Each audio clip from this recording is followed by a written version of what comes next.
The spirits indoors is again, you still have time to get today, of course, as you see, the Astros Foundation inaugural charity game. Glad to be a part of it. It's been a lot of fun out here, and still a lot of time left, but again, the Hall of Fame bags, I understand, that are limited right now. They are going fast, and why wouldn't they if you have a chance to get an autographed ball by Hall of Famer Craig Biggio or some of the other great legends in Astros past. But even the VIP bags are great too. You get tickets to a game, a hat, a shirt. You have a chance to get an autographed bat.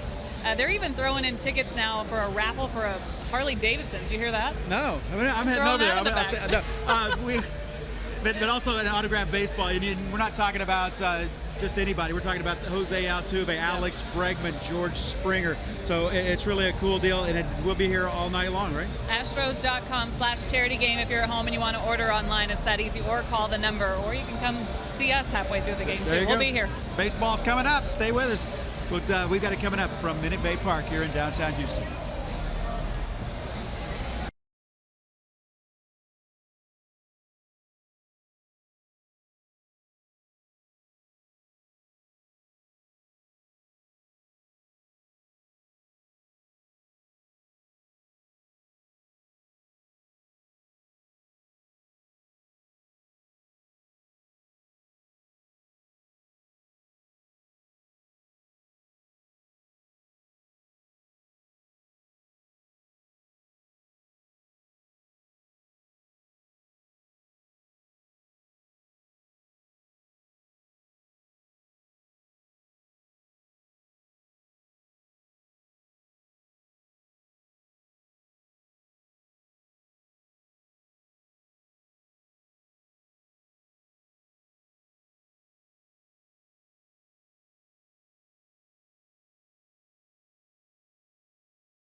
The 6-game homestand, first of 3 between the Astros and the Chicago Cubs. Bill Brown and Alan Ashby with you for game 1 of this series. The Astros, Ash, even though they've had their starting pitching woes, have been averaging 5.7 runs per game for the last month. The offense has come on well, no question about it. And recently, maybe a bit surprising with Jose Altuve struggling over the past couple of weeks, but they've had some guys pick it up.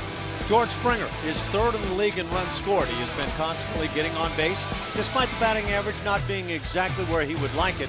But he's had some big swings, and he continues to get the extra base hits, and then he gets driven in by a young man who's suddenly become a big run producer on the club. Alex Bregman, opposite field triple in a ball game in Cleveland, key in helping the Astros stay in ball games and win a couple in that series. Yuli Gurriel has filled the heart of the order now in the last couple of games with Correa out. He has 2 home runs, does Gurriel, and he drove them far out of Cleveland's confines. So Gurriel fitting very nicely in the heart of this order. Here's a test for these hitters tonight. Lefty John Lester comes in at 15-4. And Lester lately in his last 7 starts 5-0 with a 1.35 ERA. Has not lost a game since the month of July. He has been dynamite at home, but he's also pitched very well on the road, as you can see, while wearing gray against the Oakland A's. He is a tough competitor, keeps the ball down well. The Astros will need more than red-hot bats to beat a team many think is baseball's best. Joe Musgrove takes the mound against the Chicago Cubs next.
But that roof is closed. The air conditioning feels good. And it's a big Friday night crowd. By the way, tomorrow's crowd close to a sellout. In case you're interested, you can still get some tickets for that one. It's time to play now. It's brought to you by Toyota. And we take a look at the Astros starter tonight, Joe Musgrove. Joe Musgrove is getting touched up quite a bit by both left and right-hand hitters, in particular the lefties. Joe Musgrove has been good at home, really rocky on the road, and you hope at least from that home perspective that he can pick it up tonight against a very good offensive club in the Chicago Cubs. Great slider when he is throwing hard and sharp with it. These young Astros players are really getting some seasoning in a race, and Joe Musgrove is about to throw the biggest game of his career as he pauses there for a moment to reflect before crossing that line and heading for the mound. He'll be facing a top-notch lineup. Cubs are second in runs scored in the National League. Former Astros center fielder Dexter Fowler leads it off. Chris Bryant is in left field batting second. Then it's slugging first baseman Anthony Rizzo. Former Astro farmhand Ben Zobrist is at second base, cleaning it up tonight. Shortstop Addison Russell with 88 runs batted in, batting fifth. Then it's DH Jorge Soler, right fielder Jason Hayward, catcher David Ross, third baseman Javier Baez, and the pitcher is John Lester. A couple of guys for the Cubs are going to be in the heart of things when it comes to MVP talk in the league. And this guy might be the man, Chris Bryant. He has just hit a ton of home runs, 36 already, driving in 91. And then Anthony Rizzo from that left side of the plate, hitting well for batting average, almost at the 30 home run mark. He has been a key guy, and a lot of people have talked him up as an MVP. American League wild card race has changed since yesterday, and the New York Yankees in that day yesterday moved ahead of the Astros, with the Astros losing at Cleveland to fall 2.5 back, and the Yankees moving in front of them with their win. They are 2 behind now. The Blue Jays and Orioles hold down those 2 wild card spots as of now, and the Tigers are just 1 game out, but some of these clubs are playing each other, so this could be a big weekend for the Astros. If they can win against the Cubs, they can make a move in that wild card, because somebody's going to be losing when those 2 teams square off against each other, Orioles and Tigers in front of them. So now we go to the field in Musgrove, shooting for win number 3 of the season, and coming off that game at Texas, Ash talked about it, allowing 8 hits and 5 earned runs in 4 1/3 innings. He gave up 2 homers to Beltre and Mazzara, looking for a much better performance tonight. Well, he's better than that, and I think we've seen 2 Joe Musgroves to this point. A guy who's up 93, 94 with the fastball. The other guy down around 89, 90. And when he has good velocity with the heater, it brings his slider along too, and he is much tougher. Dexter Fowler gets it started with a shift on. There is ball 1.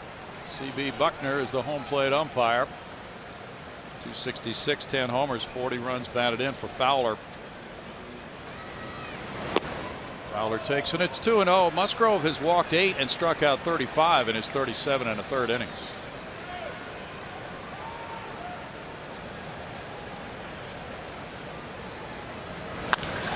Fastball is lashed deep to center field over the head of Jake Marisnick, way back up on Towles Hill. That's up at the top of Towles Hill. Fowler going for third. Here's Bregman's relay throw to Gurriel, and safe at third base. It was close. Gurriel tried to deke him by acting relaxed, but Fowler went in with a stand-up triple.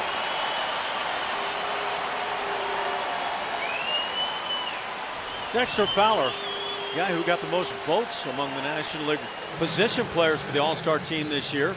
Got a fastball on a 2-0 and was ready for it. He had seen 2 previous, and so he was all timed up and juiced this one to center field. Jake Marisnick almost teamed up with Alex Bregman to get an out at third base, and Brownie's right. There was a decoy going on at third base, and Gurriel just at the last moment gloved the ball and applied that tag. Chris Bryant now, strong MVP candidate. There is strike 1 on the breaking pitch.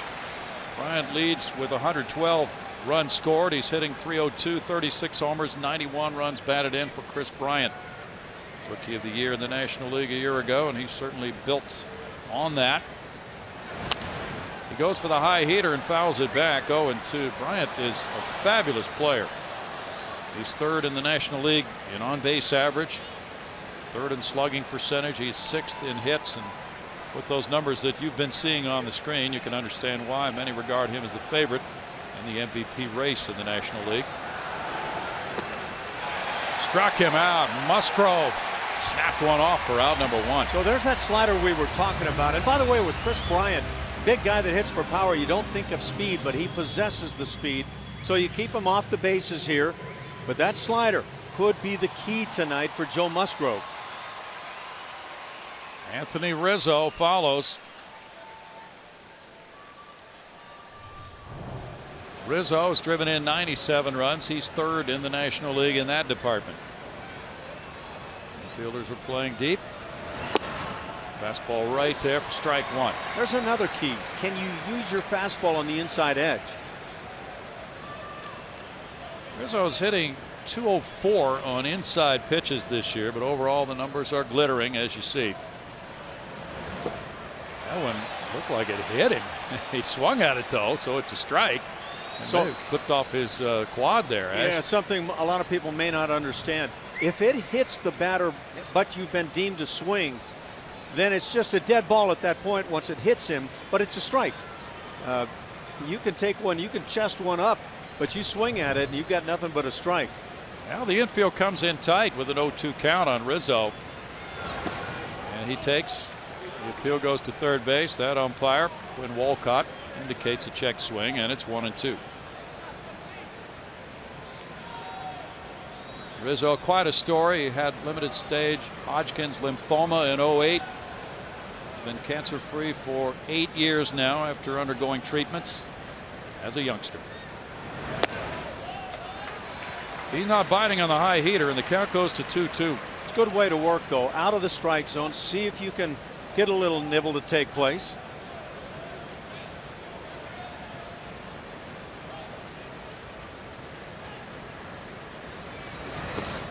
That one in the dirt. Runs the count full. Well, you can certainly see there that Rizzo, with 2 strikes on him, has shortened up on the bat considerably. Look at the choke up. And able to lay off this time. Also, the fine work by Evan Gattis, centering up, getting that right shoulder closed off to the first base side.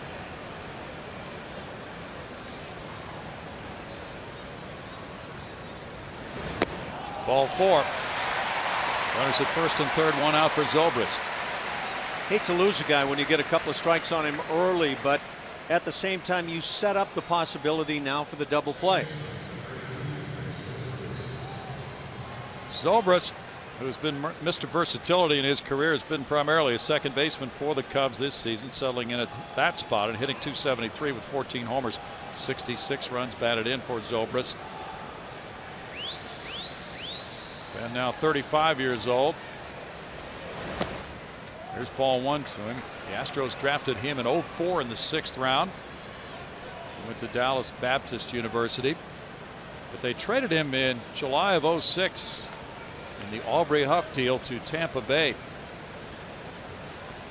So he did not play a major league game for the Astros. 2 balls, no strikes. Of course, he flourished at Tampa Bay. Joe Maddon was the skipper there. Zobrist has been one of the most versatile players in baseball during his entire career, and then signing as a free agent, a 4-year, $56 million deal last December with the Cubs.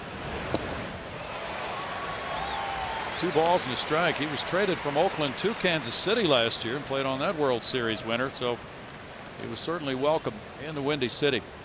Playing under Joe Maddon, you better be prepared to play more than one position. He did it in Tampa Bay. He's doing the same thing now with the Cubs.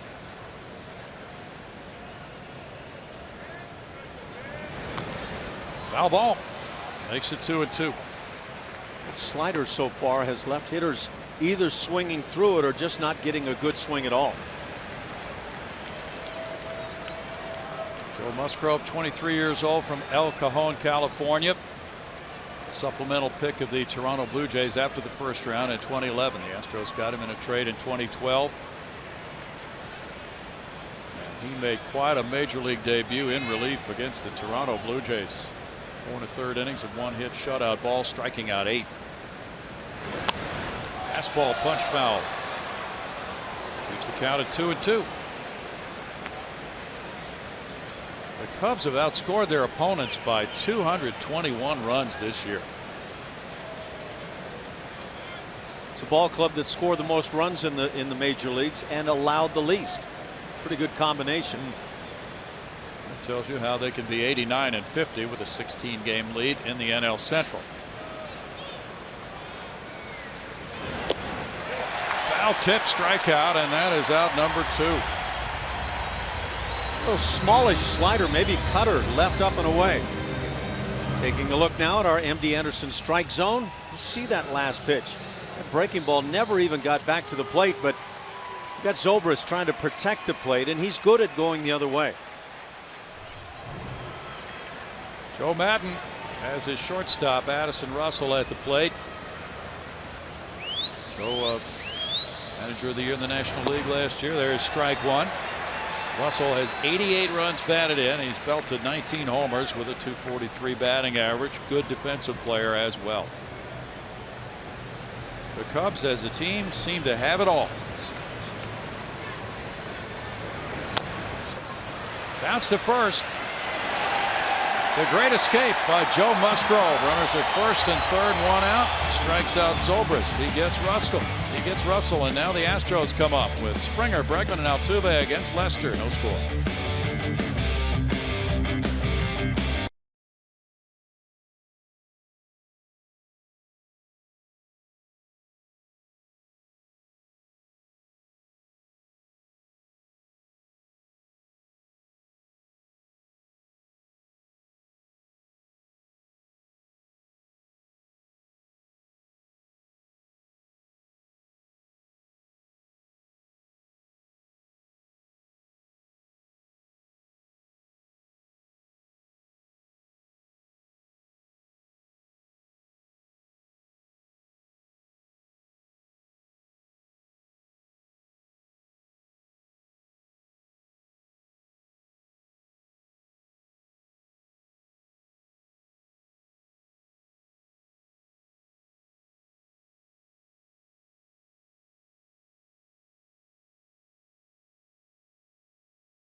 The threat, they did not score. The Astros starting lineup is brought to you by Southwest Airlines.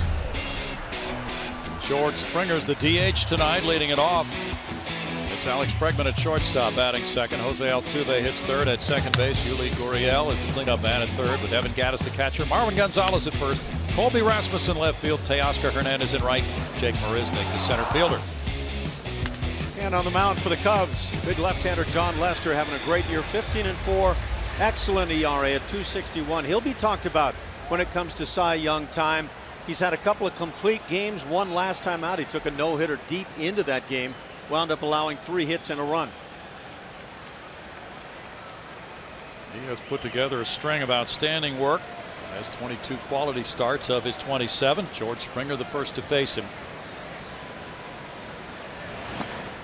And it is low, ball one. He likes to live down there around the knees. Lester does. 259 for Springer, 26 homers, 75 runs batted in. 5-game hitting streak for George. George hit 296 on the 7-game road trip. 2 balls, no strikes, and as you and Lummer and Julia did those games, you saw some outstanding hitting against that Cleveland pitching staff is tough. Yu Darvish for Texas, they did a nice job on that trip offensively. Very good staffs they faced, and yet the Astros club continues to put runs on the board. And one big reason, George Springer, he's found a way to get on, and when he does get on, he scores, 3rd best in the league. He scored runs in each of his last 5 games for a total of 8 runs. Reached base in 10 straight. With 9 walks and a .426 on base average in those last 10. First Astro to score 100 in a season since Lance Berkman in 08. Broken bat roller to third. Javier Baez with the throw. 1 out for Lester. Lester's won 142 major league games. He's lost 83. Part of 2 World Championship teams with Boston. And now reunited with Theo Epstein and trying to bring one to Chicago for the first time since 1908. Alex Bregman, 267, 7 homers, 30 runs batted in, is on a 7-game hitting streak. 394 for Alex during those 7. And that's not just a ping hitter. He's been hitting with power.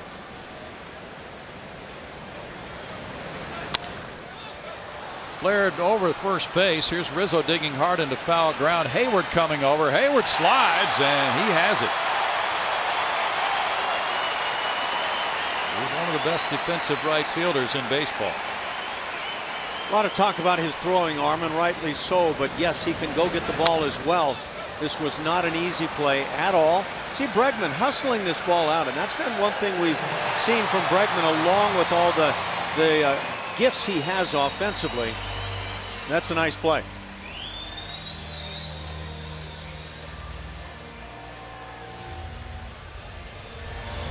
Jose Altuve, the batter. He hit 172 on the road trip, going 5 for 29. His average, which was 366, is now still the best in the American League, 342. Inside for ball 1.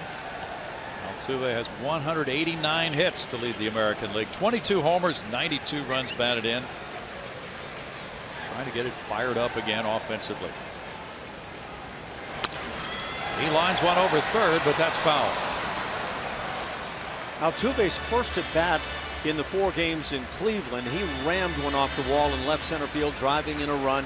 Looked like maybe the bat was back, but still hasn't quite found it.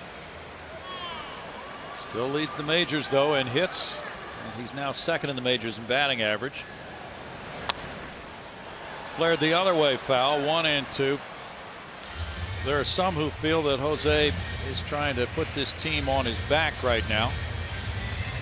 And he may have gotten out of that strike zone judgment that has been so good for him most of this year. But you just saw him go after a couple of fastballs right there to hit, and wasn't able to do anything with them. And another pitch in a very good zone. And to me, that says the guy's just messed up. Everybody gets messed up at some point. And to me, he's in one of those funks. How do you fix it? I don't know. Sometimes you fix it when you least expect it. You might get a broken bat single, a little dribbler. Altuve can certainly beat out the infield grounder. Or you might just Hit yourself a solid line drive and suddenly feel good. 2 balls, 2 strikes. I don't think anybody that's ever played has an answer for how you fix it, but at some point it does come along. Guys like Altuve are grinders. They just keep playing. That's how they fix it. Go out there and take extra swings constantly, sometimes too much. He taps the low breaking ball foul, staying alive at 2-2. He has seen a lot of pitches like that, down at the bottom of the zone, breaking stuff, off speed. But any hitter is going to go through cycles in a 162 game season. Very few have ever gone through the cycles of just hitting everything in sight the way Altuve has this year.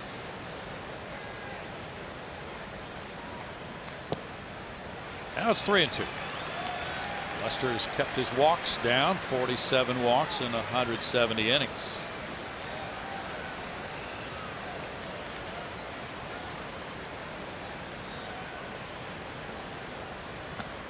And he gets a strikeout for a 1-2-3 first. No score after 1.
Here at Minute Maid Park, it is the inaugural Astros Foundation charity game here at Minute Maid, alongside Julia Morales. Kevin Eschenfelder back with you here in the Landry's Crawford boxes.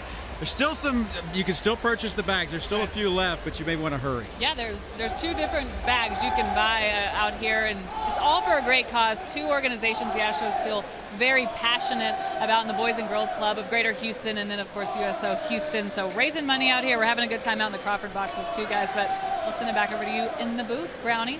All right, thank you. Go back to work, guys, and enjoy. You can sneak a peek at the game. You're doing a great job. Astros Foundation charity game. You can call that number, 713-259-8484.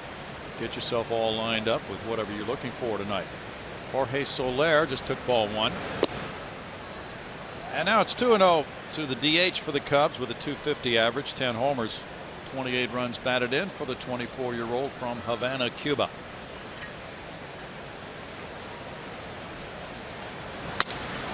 At the end of the bat, out to left center field, Colby Rasmus cuts over and makes the catch. There are a lot of Cubs fans here, and they felt pretty good about that when it left the bat, but it left the end of the bat, Ash. Apparently it sounded better than maybe it felt for Soler. There's that VIP celebrity bag. Get yourself an autograph of one of the legends with the Astros. But yeah, you see all the items that you're able to get with that.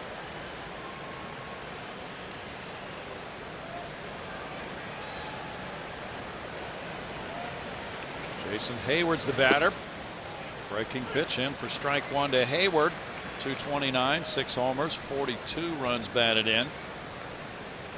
He has been lagging behind his teammates offensively by quite a bit. He's gotten a pass to some extent with the fact that the team has played so well. 1-1. He's on the first year of a multi-year, 8-year, $184 million deal. So more was expected of Hayward, who pops this one up. Gurriel comes in. 2 outs. Hall of Fame bag here, Ash. Oh, that's right. I botched that. The VIP is the current players. The Hall of Fame bag, Nolan Ryan, Roger Clemens, Craig Biggio, autographs like that if that sort of thing interests you. But, of course, you get all the rest of the stuff with it, and yeah, that's a pretty good deal.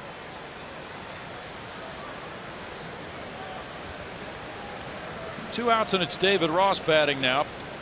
The 39-year-old catcher who has already announced that he will retire after this season. First pitch breaker there, strike one for Musgrove to a 241 hitter in Ross with 8 homers, 28 runs batted in. He is Lester's personal catcher. And for a strike, and it's 0-2 on Ross. Ross began his career drafted by the Dodgers in '98. He's moved around quite a bit. Signed with the Cubs prior to last season. Breaking pitch struck him out. That's number 3 for Musgrove. No score after 1.5. Coming up for Houston against John Lester. Gurriel, Gaddis, and Gonzalez. 3 Gs.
Root Sports is presented by Lexus, the new 2016 Lexus ES and ES Hybrid. It's next level luxury. By Academy Sports and Outdoors, donating $100 for each Astros home run and $200 for each Correa home run to Houston Children's Charity. And by Southwest Airlines, transparency, low fares, nothing too high. First pitch is strike one to Yuli Gurriel, who's on a 5-game hitting streak. And 2 homers the last couple games for Gurriel.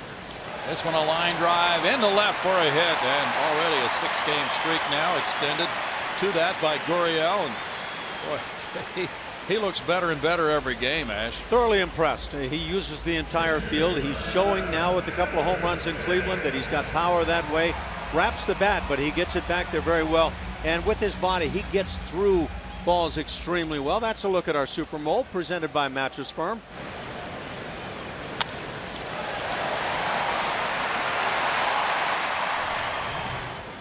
Evan Gaddis is next.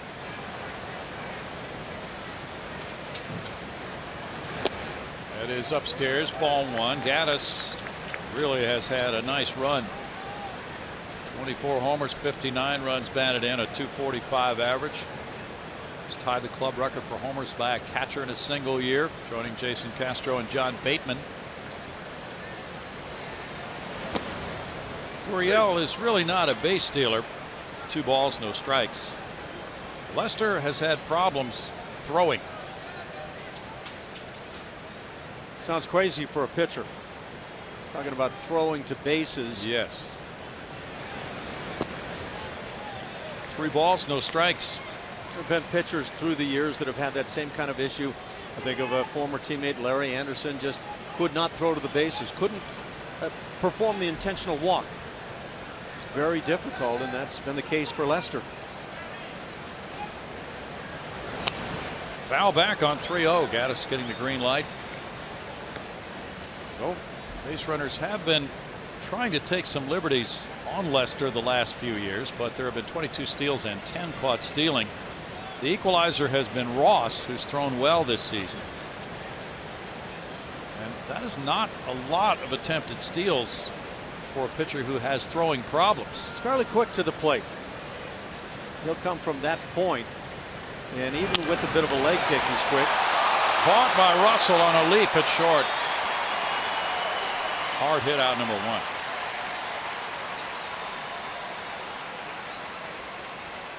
The pains of being a major league hitter. You sting it like this, and all you do is go sit down and fret about it.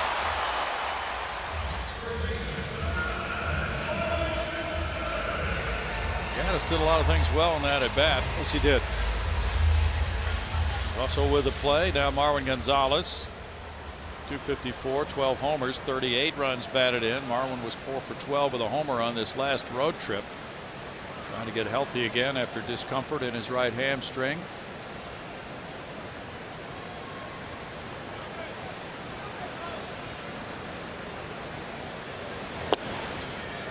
That's strike 1. Colby Rasmus on deck. Lester has done equally well at repressing batting averages from both left and right-handed hitters. Right-handed hitters 209, lefties 217 against Lester, but he's given up 17 bombs to right-handed hitters and 468 at bats. That's doable. That's not such a problem in this era of home runs. No balls, 2 strikes. We are quickly learning that it's not all about fastball breaking ball. It's also a changeup. He struck out Altuve on the changeup to end the first inning. That was a very good one on Marwin. 7 consecutive starts with 2 or fewer runs. Rich Hill has the only longer active streak. And in those 7 starts, he's 5-0 with a 1.35 earned run average. Last time out, which was a week ago, pitching on extra rest, he went the distance against the Giants. Had a no-hitter for 6 2/3, broken up by a Hunter Pence homer. He allowed 3 hits and 1 run in 9. And he pulls the string at 74. Strikeout number 2.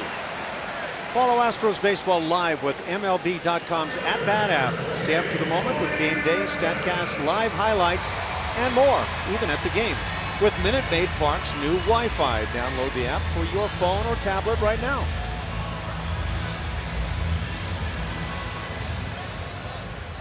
Colby Rasmus is 3 for 15 in his career against Lester with an RBI. 216 this season for Colby. 15 homers. He's driven in 54. Had a good road trip, going 6 for 22 with a couple of homers. Strike for Lester. Teoscar Hernandez is on deck. The Astros are 39 and 29 at Minute Maid Park. Cubs are 38 and 30 on the road. 1-1. The Cubs have that luxury, Ash, with their 16-game lead in the NL Central, to give pitchers extra rest, to have injured players get that extra rest, and later on this month to set up the rotation for the playoffs. Seems like the way you'd want to go about things. Some teams have had that luxury in the past and had it backfire on them, or at least it seemed to. Runner going. Here's a throw from Ross, bouncing, and that's a stolen base by Gurriel. His first. David Ross has a nice quick release. He might have been bothered a bit with that pitch being in on Colby Rasmus, and Ross, of course, being right-handed. He has to kind of battle with the upper body of Colby Rasmus, trying to get rid of that throw. Watch as the pitch comes in, and then you have to clear out to make the throw. First attempted steal as a major leaguer was a success for Gurriel.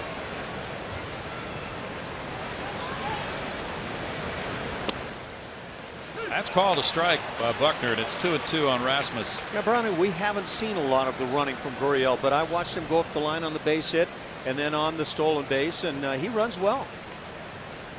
That's a little extreme on the inside edge. Astros might have to be very resourceful with as well as Lester has been throwing to get some runs off him. That might mean bunting. It might mean stealing. 3 balls, 2 strikes. From what we've heard, Lester seldom throws to first when there's a runner on. In fact, we've heard numbers like maybe a couple of times on the year. And so clearly it's not something he likes to do.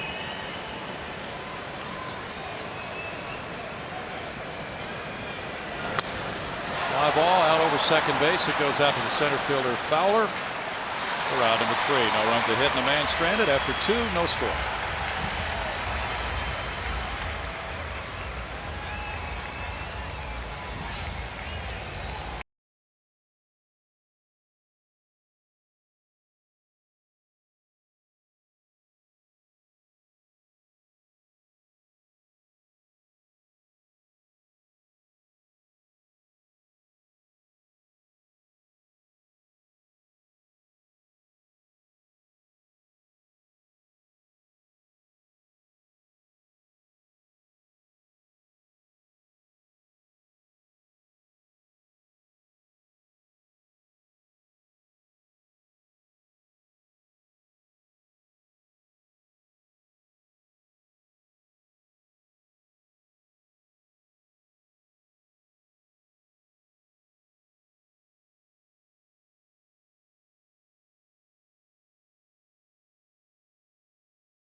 Clark, we're back with you here in the Landry's Crawford boxes, and a chance to visit the Astros president, Reed Ryan.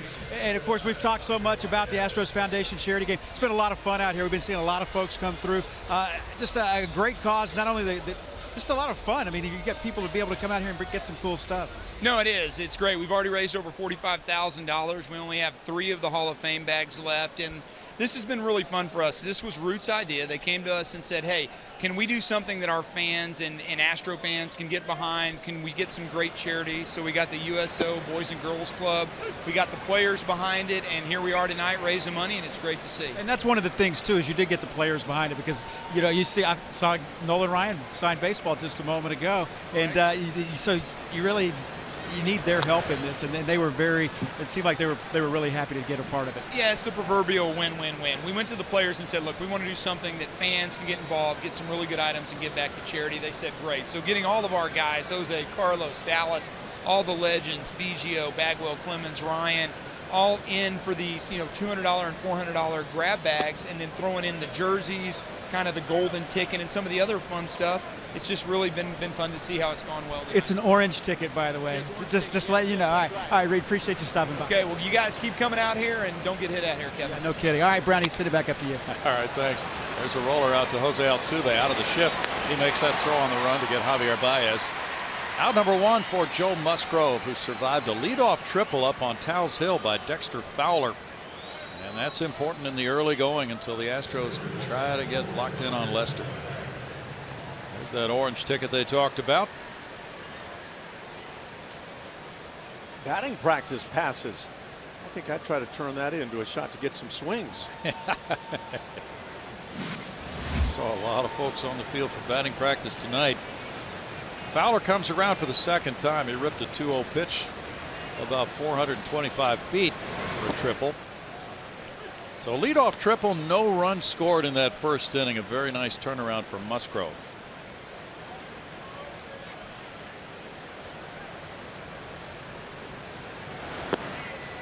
Fowler takes that in. Fowler has been injured a couple of different times this season, but he was an all-star. And with the Astros in 2014, he hit .276, 8 homers, 35 runs batted in. Then he was traded for Luis Valbuena and Dan Straley to the Cubs prior to last season. That's a strikeout on a foul tip. Fowler retired for the 4th strikeout of the night for Musgrove. There's an orange ticket.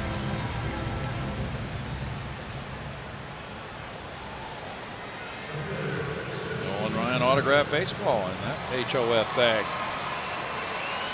Well, maybe that'll be you if you join in the fun. Chris Bryant struck out in the 1st inning.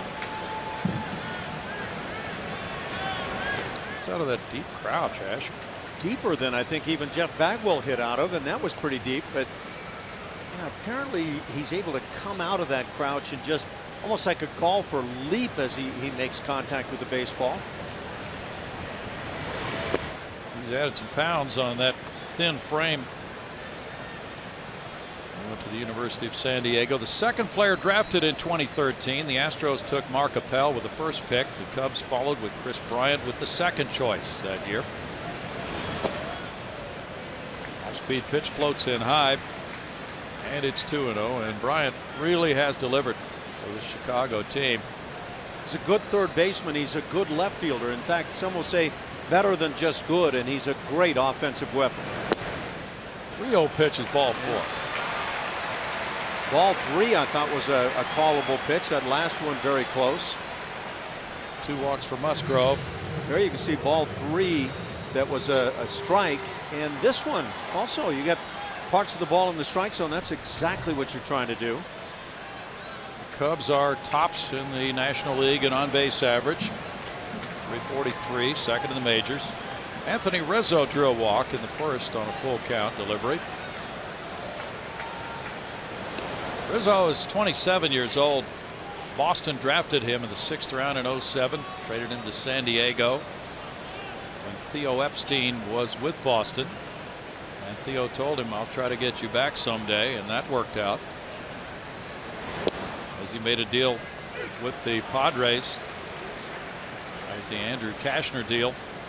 Rizzo arrived back with the GM, Theo Epstein, president of the Cubs. The GM is Jed Hoyer.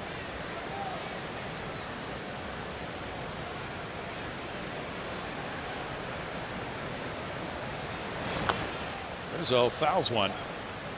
No balls, 2 strikes. He is quite a story. He's started his own foundation. He makes a lot of time to visit kids in the hospital who have diseases like the one he had, Hodgkin's lymphoma. And just a very inspirational guy. He's the guy who calls players when the Cubs are on the road. And he kind of knows who doesn't have plans and invites a bunch of guys out to dinner and keeps the team together. 1-2.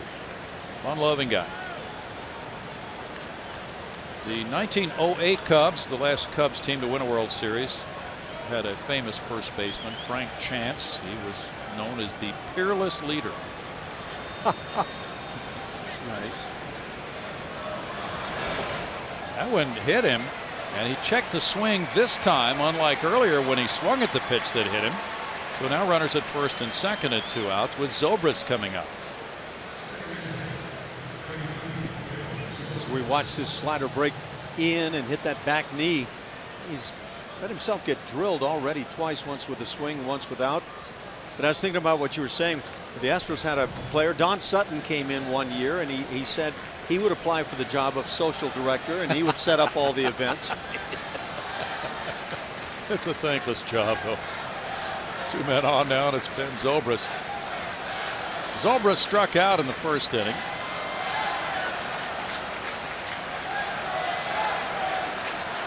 Cubs fans making some noise as their team is threatening here with 2 outs in the inning.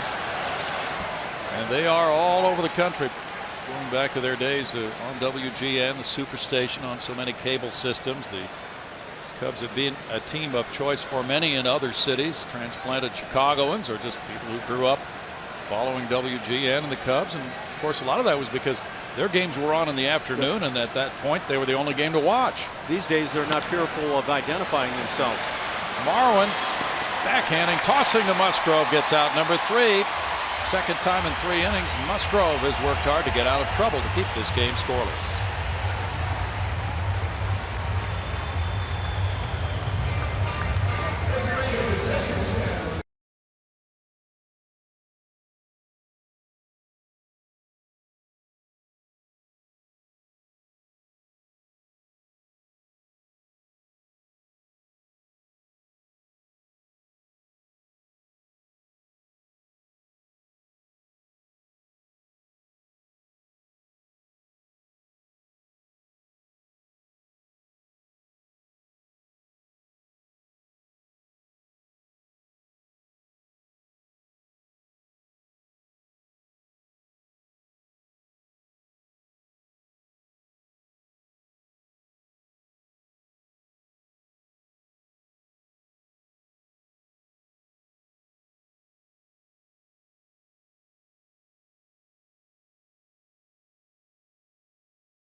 Minute Maid Park, and it is time to reveal tonight's Chevy Stroh poll. Our question today, make sure you're following us at Root Sports SW so you can vote in the Stroh poll. The question, which Astros autographed baseball would you most be excited about getting in your charity game bag? Jose Altuve, George Springer, Nolan Ryan, Craig Biggio.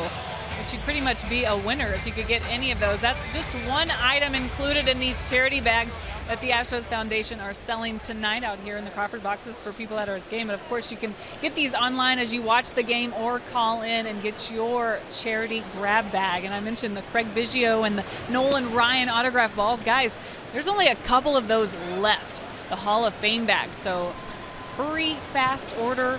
Give us a call if you want one of those bags. Those are the special ones, but the other ones are pretty great too. Those are current players, Jose Altuve, Carlos Correa, all great autograph balls, guys. Don't you scoop them up now, Julia. Leave some of those for the folks. 1 ball, 1 strike to Teoscar Hernandez. 213, 3 homers, 7 runs batted in. He was 2 for 9 on the road trip. Ronnie, I bet some of the folks would like to have an autograph from Julia Morales. Oh, some? Okay, quite a few. Jeff Blum is already down for one of those.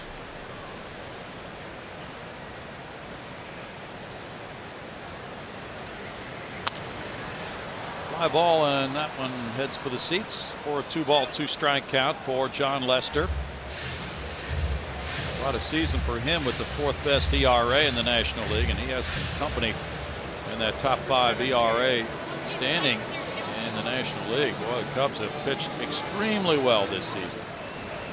Top 3 guys are going in this series. Out to right center field. Hayward will make the catch. Rangy right fielder takes care of out number 1. Jake Marisnick is next. I predict that Jake will try to bunt tonight.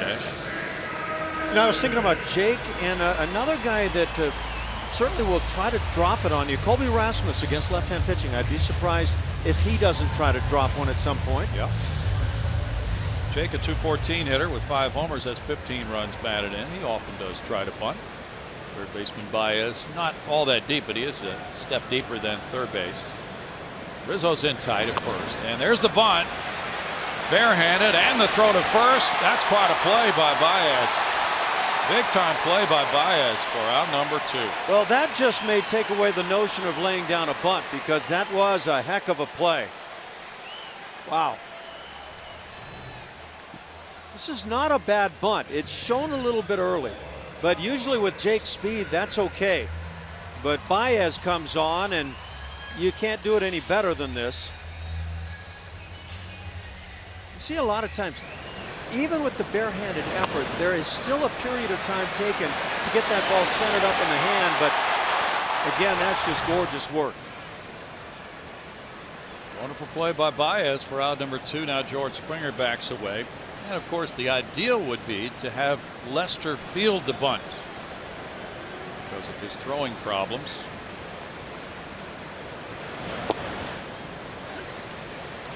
Strike to Springer. George grounded out to third in the first. I'm sure Cubs third basemen have been informed that they take everything. Yeah. That's into right field. A broken bat single for Springer and a 6-game hitting streak for George. Jack in the Box takes us inside the box score. Let's take a look around it. Who has been hot in terms of major league clubs?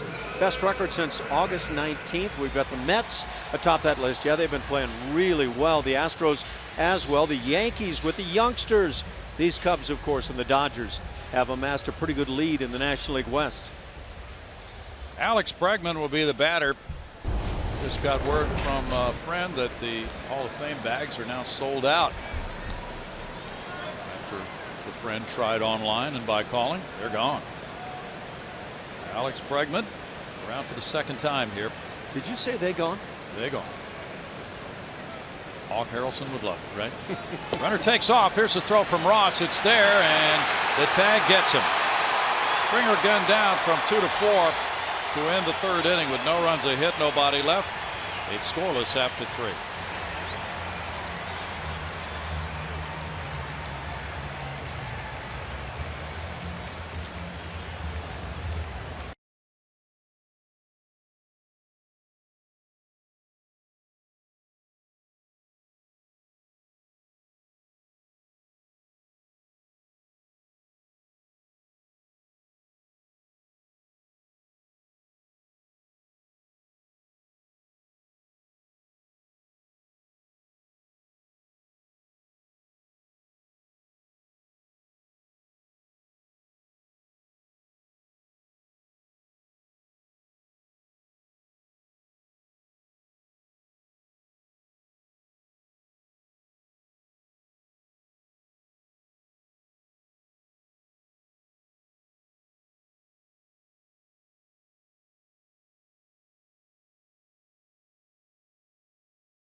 To you by T-Mobile, showing you some happenings around the big leagues in the wild card race. Toronto has 77 wins, Baltimore 76. Detroit is there with 75, and the Yankees have 74. That's how close they are, and Baltimore and Detroit are playing this weekend.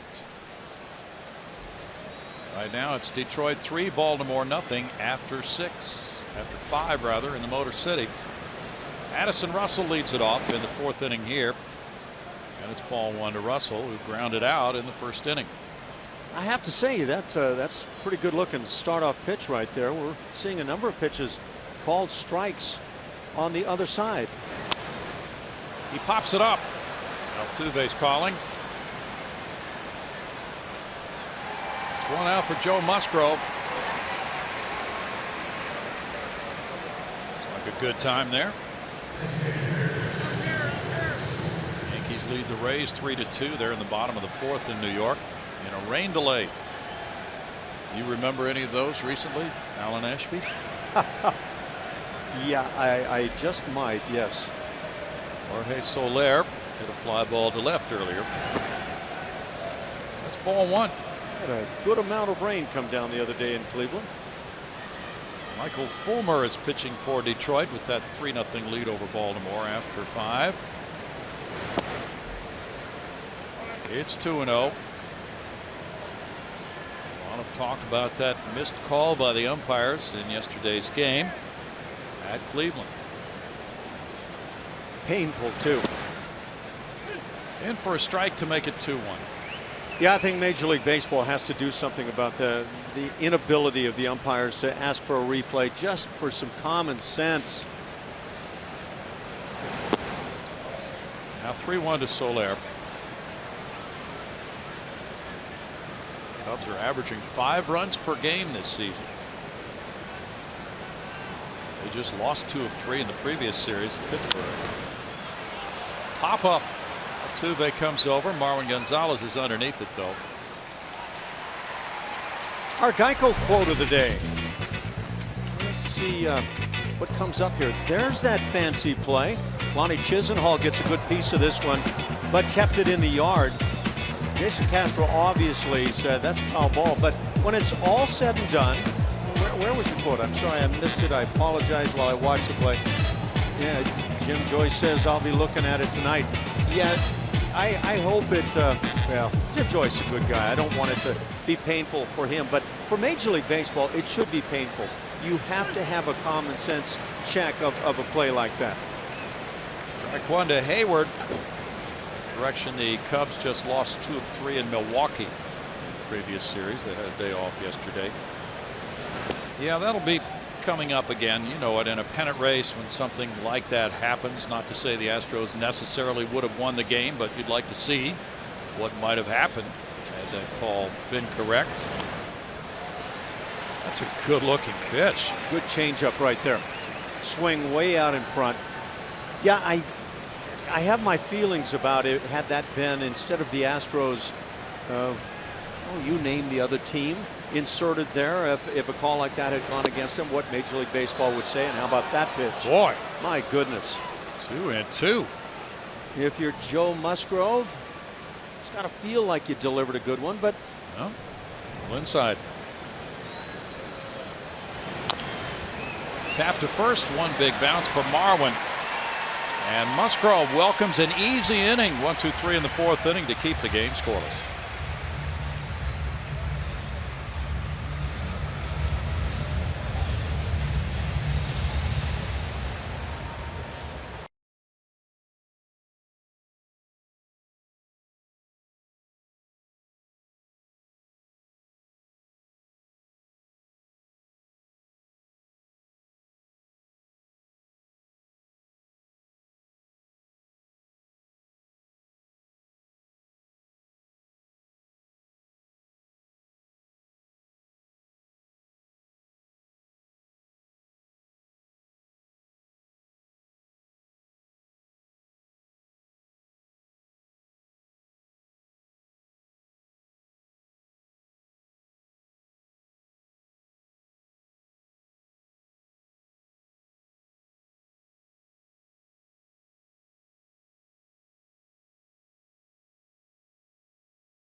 It's going to be leading it off here in the bottom of the 4th inning. The game is scoreless. He has put on a power show since putting on that Major League uniform, Ash. Not a big guy, short stroke, but power comes out of that bat.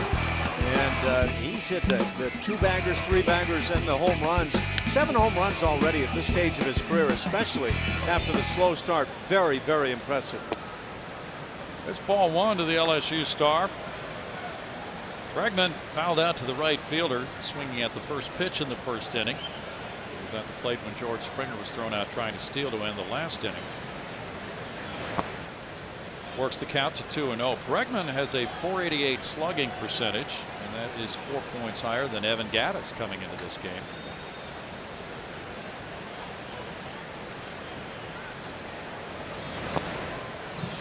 Two balls and a strike.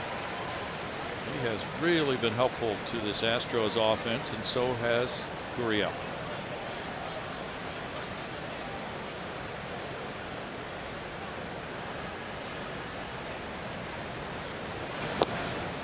Inside, and then makes it 3-1 for Lester.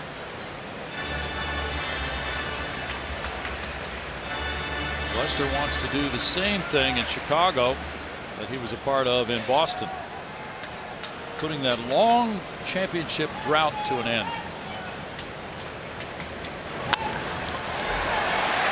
Into left field. Bregman has an 8-game hitting streak. He worked the count to 3-1 and pulled that one through the hole. Houston Methodist brings us our league leaders. Let's take another look at Jose Altuve, because he's going to be on this list.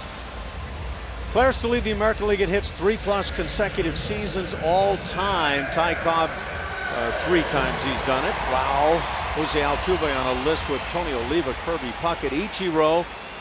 Ichiro is really the king, but Altuve a shot to get there. 4 hits ahead of Mookie Betts to lead the league at the moment. He struck out on a 3-2 count in the first inning. And strike one. He drops down to a knee after a vicious swing and an off-speed pitch. Lester has really been featuring the changeup tonight.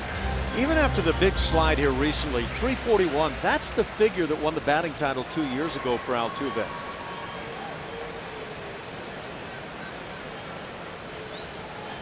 Runner takes off. Here's a throw from Ross. It's high and safe is the call.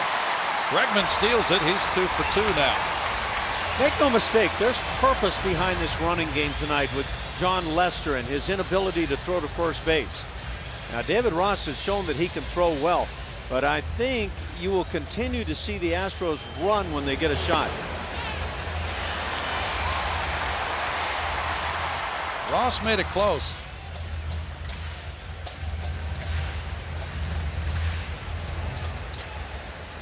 Bregman's in scoring position, and the count's 1-1 on Altuve.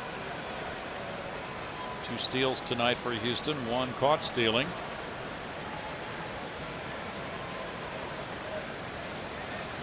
So tough to get base runners with Lester on the mound. His whip, walks and hits per innings pitched, is 1.04, so just a shade over 1 base runner per inning against Lester. He's given up 3 singles. So with the lack of extra base hits, the Astros are trying to move up base by base with a few steals. In tight, and here is Bregman. Here's the throw to third, and they got him. This is a fantastic reaction by David Ross. I like what Bregman was trying to make happen right there, no question. And you're going to be safe on that play the vast majority of the times.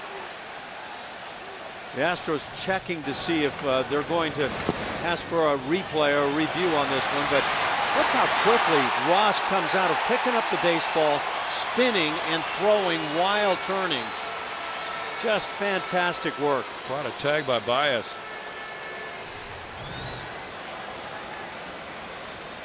It's hard to fault Bregman for that. It was a short throw, and it was an excellent throw by Ross.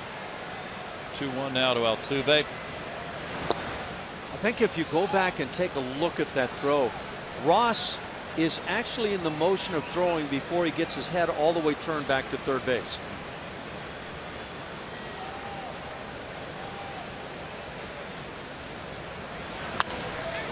Altuve cracks 1 foul. And, you know, with his mindset of being aggressive on the bases, Bregman had a chance. There comes the head. Now, he gets it around there quickly, but he was still trying to get that body turned.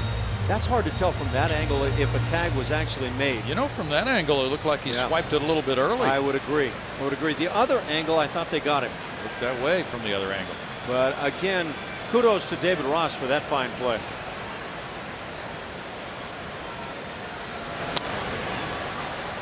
Fouled away. A couple of better swings there, the last couple for Altuve. Back to this mindset of the running game, though, Ash. You know, when you're facing a guy like Lester, who's been on a roll, he's tough to hit. You get your base runners, you're thinking about stealing, moving up every chance you get, and that's what was in Bregman's mind.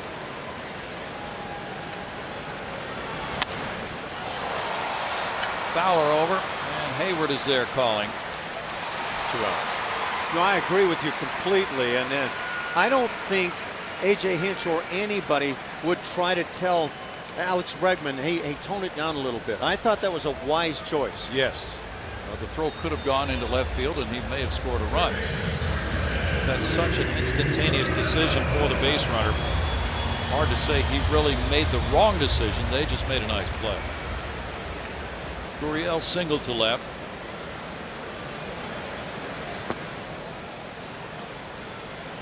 He takes ball 1. Gaddis is on deck.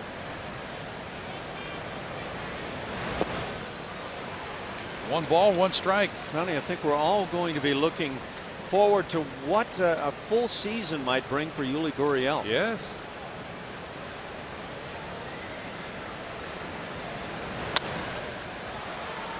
The right fielder Hayward comes over near the line. 2 and the 4th inning. No runs a hit, nobody left. No score through 4.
Have played 4 here at Minute Maid Park. It is our charity game en route. Phones are busy. Sold out of the HOF charity bags right now, but you can get your VIP bags. And there they are, waiting to take your call. Or you can go online. That looks like it's making it pretty easy. Here's a rock star. He's got his bag. He's happy. Yeah. Meanwhile, Joe Musgrove goes to work in the 5th inning. No score. He's given up a leadoff triple to Fowler. That's the only Cubs hit through 4. The Astros have 3 singles off Lester. David Ross struck out in the 2nd inning. The Cubs lost 2-1 at Milwaukee on Wednesday. And they've lost 2 in a row now. Ross takes a look at ball 1 with Baez and Fowler to follow. Cubs are 4-3 in September. Foul back, that makes it 1-1. And they are in almost every statistical category a great looking team. They're 13-4 against the American League. They're 11-2 against the clubs in the American League West. In for a strike, and both pitchers have used the changeup to good effect tonight.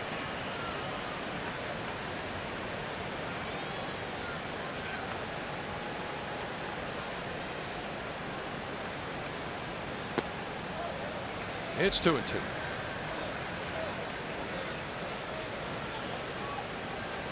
Got somebody asking about what about the old baseball rule, never make the 1st or 3rd out at third base. Yeah, it just depends how much you want to crimp the guys down in terms of aggressiveness on the base paths. For me, watching that play set up, that was a good reaction by Alex Bregman. You may find some people disagree. That's hit deep to left field. Rasmus back with the catch.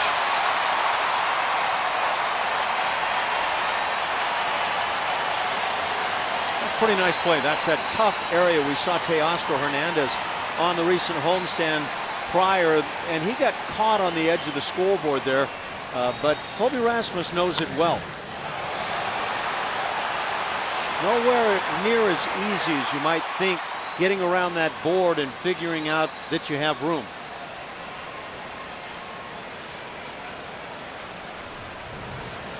Javier Baez looks at ball one. The last few managers the Astros have had do not sign on to that rule you talked about, that unwritten rule about not making the first or third out at third base. Out to center field.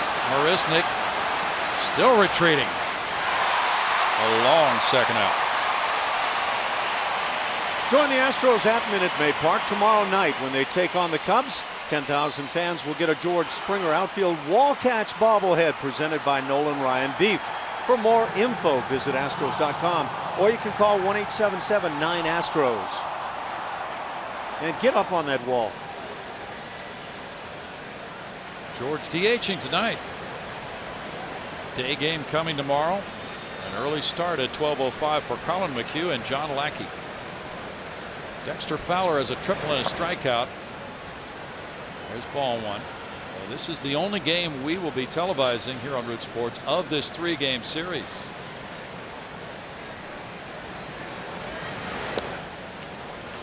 Breaking ball drops in, and it's 1-1. Tomorrow's game is a Fox telecast. Ash. We have been phased out, haven't we? Been phased out quickly. Mike Fiers and Jake Arrieta go on ESPN Sunday night at 7:05. 1-2.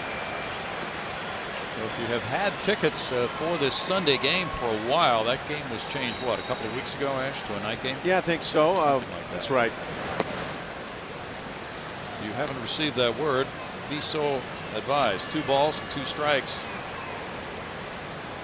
Fowler began his career with the Rockies. They drafted him in 2004. He takes, and it's 3-2. Fowler throughout his career has reached base at a good clip. 377 on base average this season for Dexter. That's in tight, and he's drawn a walk. That's number 3 for Musgrove.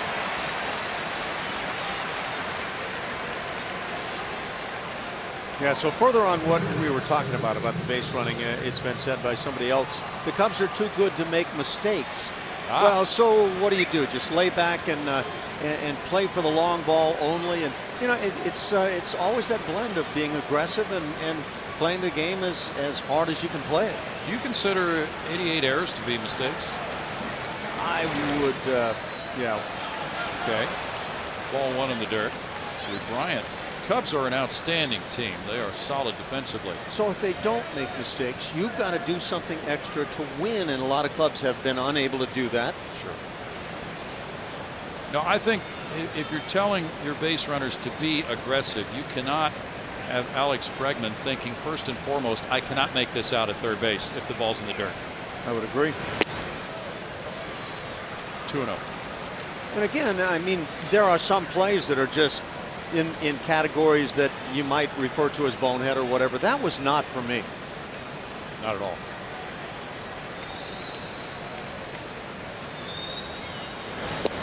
Bryant looks at it. It's 2-1. When a guy has to make a great play to get you,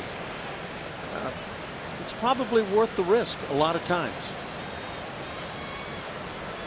I like his instincts. Those balls in the dirt, that's a split-second decision. Fly ball out to left field. Rasmus watching it. 2-0 Cubs. Bryant with number 37 of the season, giving him 93 runs batted in.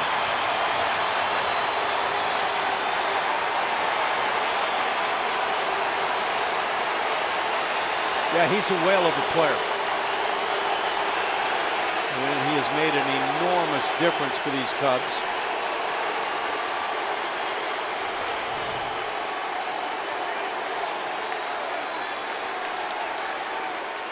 A lot of people will get caught in old sayings as well and say this game is all about pitching or 90% pitching. If you can get an offensive player like that, that guy turns your club into a really good one quickly.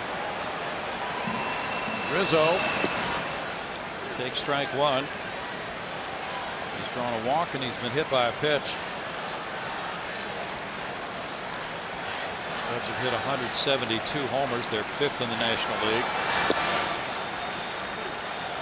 0-2. The Cubs, even though they won 97 games last year, finished in 3rd place in the NL Central, 3 games out of first. They lost in the league championship series to the Mets after beating the Cardinals in the division series. 1-2.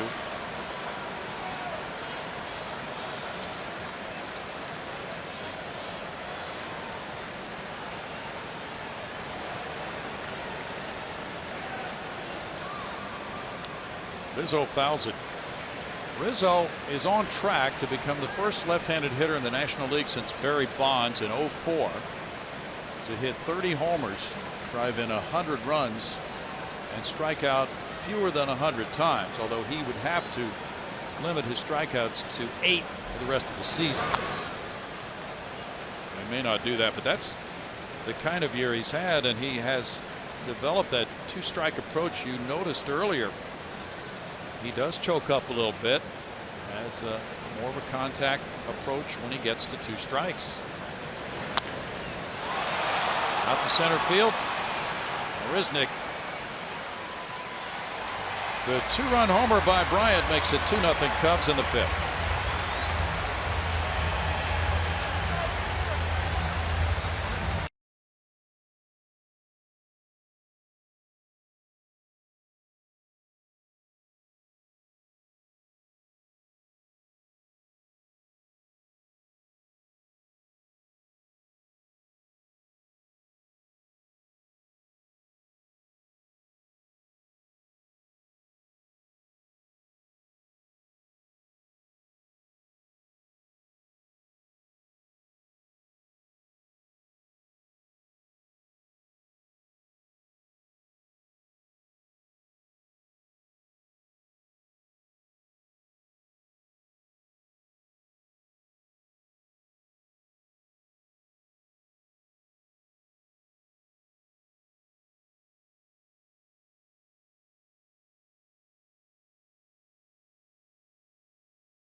We're back here at the Landry's Crawford box. There's still some time to get your donation in, and if you buy one of these bags, all of the MVP bags are sold out, but there are about 75 of the VIP bags available. If you have an orange ticket in it, you can get something as cool as this. This is a authentic George Springer game baseball bat. Pretty cool stuff. So one more reason to get in, and still plenty of time. Go to astros.com/charity game. Brownie, back to you. Thanks, Kevin. Foul ball by Evan Gattis, who put a furious swing on that one after lining out the shortstop in the 2nd inning on a 3-1 count. Gonzalez and Rasmus to follow in the Astros 5th inning, with Lester leading it 2-0.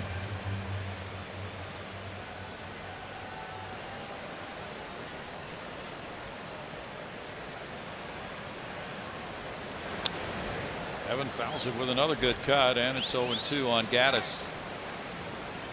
Lester's faced the Astros only once. That was back in June of '08 here at Houston against Brandon Backey. He got a no decision. He gave up 6 earned runs in 5 innings. Gave up 2 homers, 1 to Mark Loretta, 1 to Carlos Lee, and he blew a 4-0 lead to get the no decision. The Astros won it 11-10. 1-2 in team ERA. The Cubs are tops in the majors, 3.11, and it's not that close. That's pretty amazing too. We understand that the wind is blown in Wrigley Field in Chicago. Last few years, maybe more than it has in the past. There were years where during the summer you could not keep a fly ball in that ballpark. Gaddis bangs it into left field. But he's hit 2 line drives in this game, and he's 1 for 2. That's 4 hits for Houston, all singles. Good level swing right through the baseball. Watch this bat come through as long as possible. That swing, the finish of it with the one arm and the body pushing forward, reminded me of Gurriel. Reached down and hooked that outside pitch. 3rd leadoff hit in the game of the 5 innings for the Astros. Marwin Gonzalez struck out in the 2nd inning.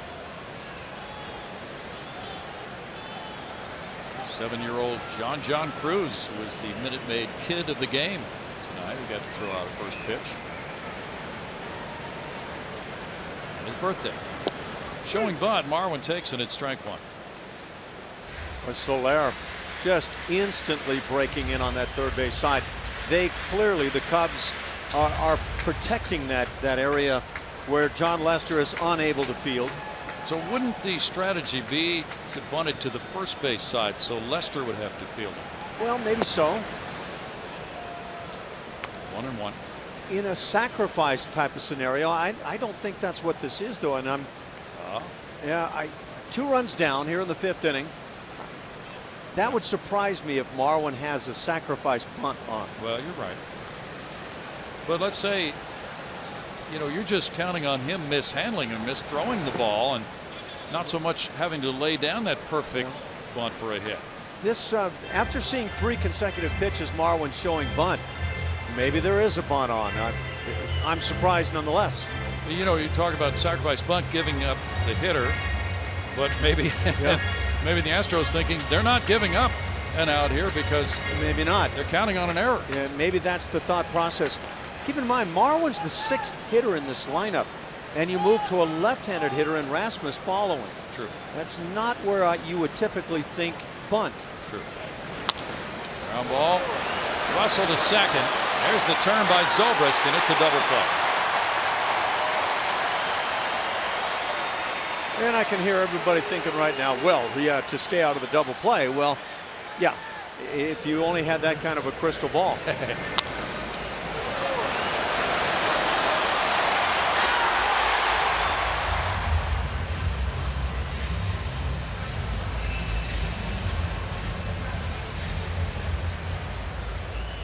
Rasmus is next. Lester getting the double play ball. So the Astros have had that base runner and then 2 others on the attempted move ups on a steal and on a pitch in the dirt. He raced on the base paths. There's ball 1.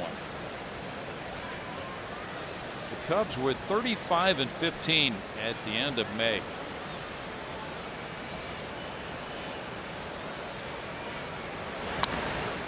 Foul ball makes it 1-1. Have stuck with this rotation most of the year. Jake Arrieta, the Cy Young Award winner last year, and he'll be due up Sunday night against Mike Fiers. Lester, John Lackey, who goes tomorrow, Jason Hamill, Kyle Hendricks. Hendricks leads the league in ERA.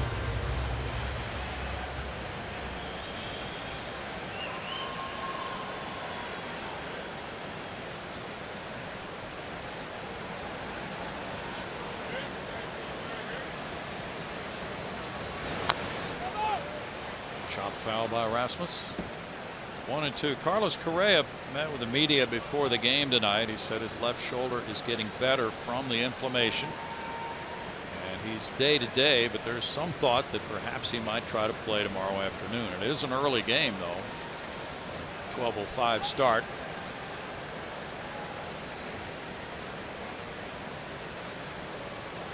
That's a guy you need in there. Carlos Correa, you're playing these big series, Cubs and Rangers coming up. And of course, every game is big the rest of the way for the Astros trying to get to the postseason.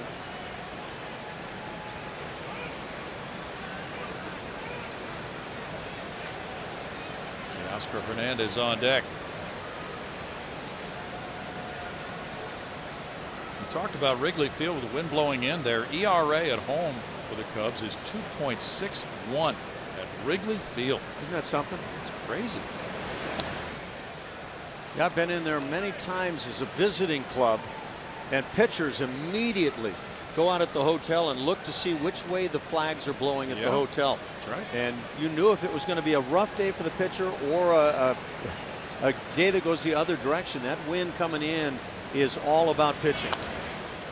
Now back. The Cubs' road ERA is more than a run higher than at home. 3.66 on the road. I would bet if you went back, and I don't know what the recent trend is with the wind blowing in that we had heard about, but if you went back 5-10 years ago, I'll bet those numbers flip-flop. Yeah. Lester has a 1.91 at home. 3-2.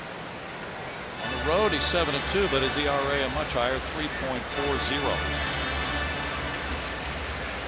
Sometimes those numbers can also be impacted by one really rough ball game too. Don't know that that's the case.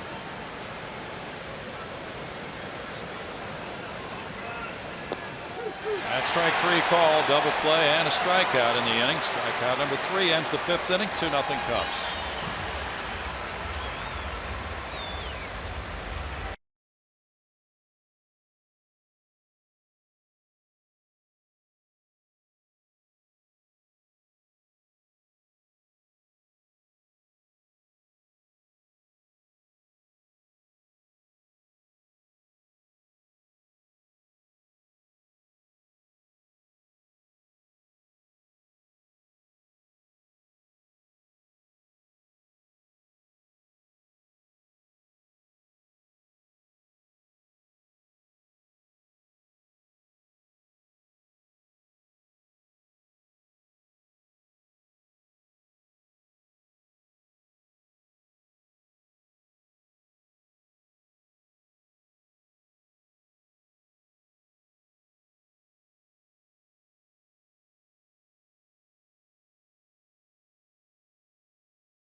By Southwest Airlines. Transparency, low fares, nothing to hide. By Jack in the Box. Taste the all-new Jack's Brewhouse Bacon Burger today at Jack in the Box for a limited time only at participating restaurants. And by USAA. Insurance, banking, and investments tailored for the military community. This happens to be First Responders Night at Minute Maid Park. Cubs 2, Astros nothing. On the 2-run 5th inning homer by Chris Bryant. Bryant's 37th of the year. Ben Zobrist leads it off in the 6th. He's 0 for 2. Taking strike 1 from Joe Musgrove, making only his 7th major league start. Musgrove has walked 3. He's hit a batter. He struck out 4. And now his job is to keep this deficit at 2 runs. It's no balls, 2 strikes for Musgrove. He set a major league record for strikeouts by a reliever in his debut with 8. That's smacked to right field. And that ball is going to be foul.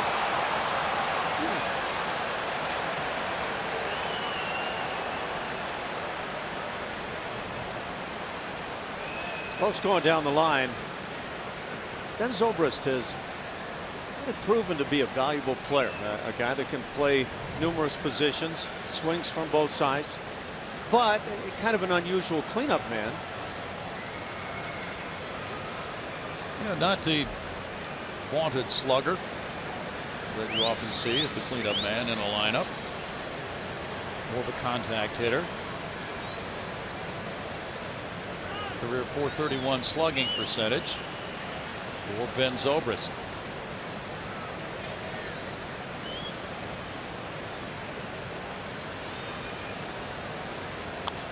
The Cubs have so many versatile players. We touched on that earlier, Ash, but that's allowed Zobrist to be the second baseman instead of a versatile player. Joe Maddon allowing him to settle in at that one position and move the younger players around. That apparently, from what we're hearing, is Maddon's philosophy. The young players should play multiple positions when they arrive in the big leagues. And Zobrist, when he was that young player, was all over the place playing in Tampa Bay under Joe Maddon. But yeah, it's a kind of a backwards thinking thing where a lot of people will say, well, keep a guy at one position where he can get comfortable and then settle in. Joe Maddon feels like if you have to focus a little more on your defensive side of the game, you don't think so much on the offensive side, and then you kind of free it up a bit. It has worked for him. Good changeup and a strikeout of Zobrist with Pat Neshek warming up for Houston. That's number 5 for Musgrove. Grab your boots and cowboy hats and head out to the Astros Boot Scoot and Barbecue, presented by Nolan Ryan Beef. Fans with a ticket for tomorrow's game will enjoy a pregame street festival, country music, and great barbecue. For more information, visit astros.com/BBQ. That's for you. You guys grabbed some of that on the road, didn't you? I'm trying to think where I've had some recently that was quite good. Brent Strom out to talk with Musgrove, who is at 89 pitches for the night, with Neshek warming up in the pen. Brent Strom is talking to the first Astros pitcher to go more than 5 innings this month. You're right. 8 starts in a row for the Astros, and the longest, and there was only one of those, was 5 innings. Now Neshek continuing to work.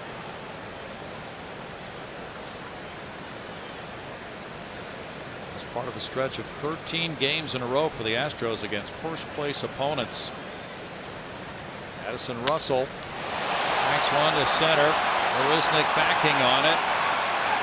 Stumbling, reaching up, and on the leap, he grabs it at the wall, taking it right off the padding. He stumbled a bit and still was able to get back.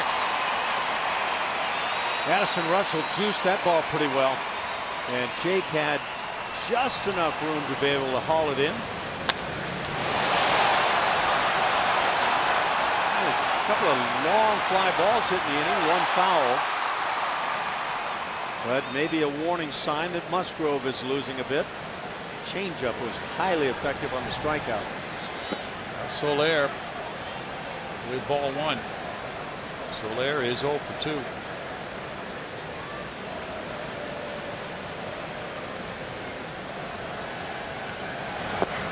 Musgrove works the changeup again. 1-1. Jake is certainly needed on that wall. Good timing. Anybody else see that the way I did? Cubs have hit some deep fly balls that have been caught last couple of innings. 2 balls and a strike. One that couldn't be caught by Chris Bryant. Yeah, there's the change again. Just a ball on that pitch, but that's an effective looking pitch right now, and I'd like to see that become maybe a larger part of the repertoire.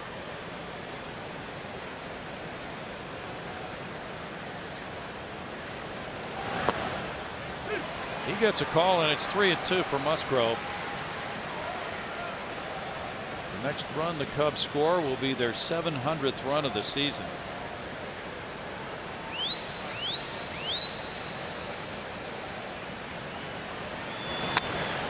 That's lined into right. Boy, that's nice hitting. Slider stays up and just shoot it the other way. The Cubs at home 51-20, and there's the ERA difference, 2.61 at home, 3.66 on the road. The news is the Cubs have some road games to play between now and the finish line. They're not going to lose first place, but a little tougher schedule right now. Jason Hayward is 0 for 2. Line drive, Marisnik with the catch. That might be it for Musgrove. He's done well through 6. No runs, a hit, a man left, 2-0 Cubs.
Astros, bottom of the 6th inning. Get tickets for the upcoming Rangers-Astros series with the Texas Lottery Astros scratch-off promotion. Bring your Astros lottery ticket to the 2-Minute Maid ballpark. That's to the box office at the Yard and get 2 bullpen box tickets for only $25 each. Visit astros.com/lottery for more details. Teoscar Hernandez showing bunt. Takes strike 1 with the corner infielders rushing in. Boy, they cover up for John Lester with those corner guys. They are very aware of the situation. Yeah, obviously a well managed and coached team.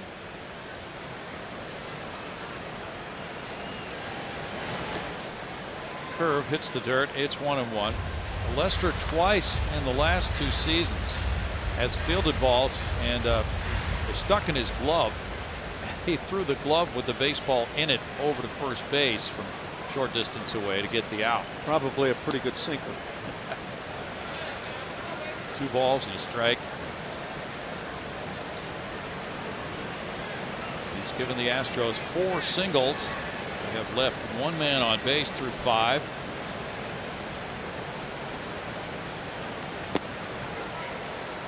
Two and 2. Lester, 32 years old, from Tacoma, Washington. He also is a cancer survivor. In fact, when Anthony Rizzo joined the Cubs, Lester was asked to speak with him, and he did. Foul ball. Teoscar alive at 2-2. The Astros have scored 4 runs or more now in 8 consecutive games. That's their longest streak of 4 or more since August of 2011. Now the home plate umpire, C.B. Buckner, will get some attention from James Reddy. And also that one ricocheted around off David Ross. Going inside maybe the collarbone area, perhaps. Inside that padding. If those chest protectors worn by the umpires are like what the catchers use, it's not a whole lot of padding. I think, well, that looks like it's more substantial than what catchers wear.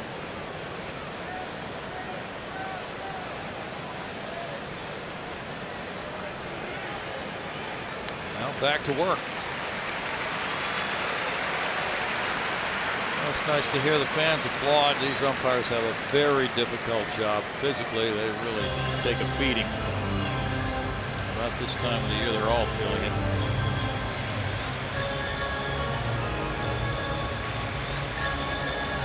Yankees lead the Rays 7-3. They're in the top of the 6th at Yankee Stadium. Yanks are trying to go 10 games over 500. Red Sox are pounding the Blue Jays 11-2 at Toronto. They're in the top of the 8th. Teoscar fouls it. Orioles and Tigers are locked up 3-3. They're in the bottom of the 8th in the Motor City. C.B. Buckner was flinching on that one. No place to go. Leave me alone back here.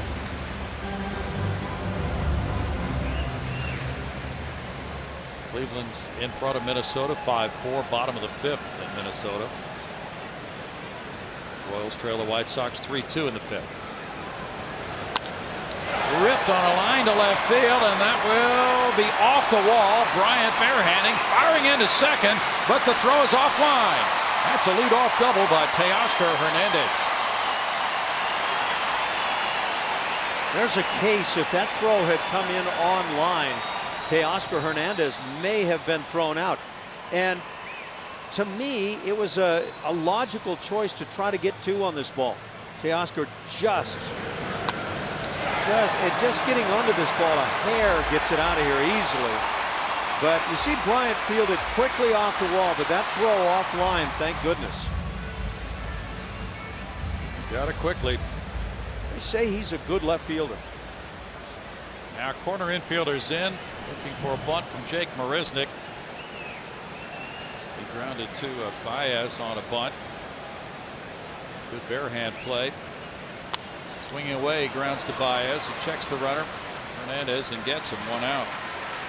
The Astros, with the double by Hernandez, their first extra base hit of this game, now extend their consecutive game streaks with an extra base hit to 76 straight games, longest active. Our Lexus defensive ratings. Take a look around that outfield for the Chicago Cubs. Chris Bryant is a good left fielder. Can you run on him? It's kind of a coin flip right now. Jason Hayward, known for having a good arm, and he's a good outfielder. But right now, we've got him ranked as a coin flip. Dexter Fowler, you want to run on him in center field, not the strongest thrower of the bunch. George Springer single to right in the 3rd. He's 1 for 2. Grounded out first time up. Dribbles this one foul. There's strike 1 to George.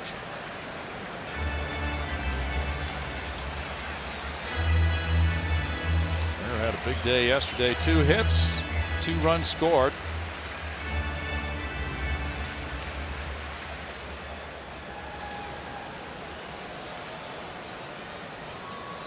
The Astros since August 19th are 13-6. The Cubs are 12-7 in that period of time. Springer looks at a strike. It's 0-2 to George.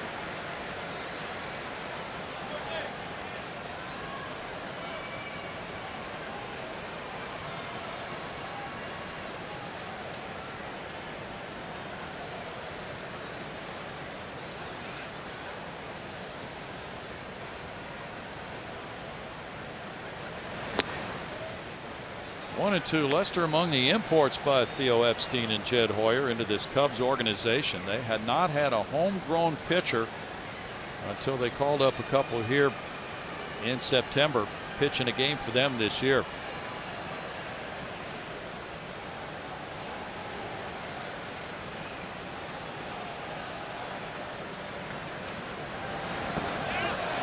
Springer started the bat, and that's a strikeout.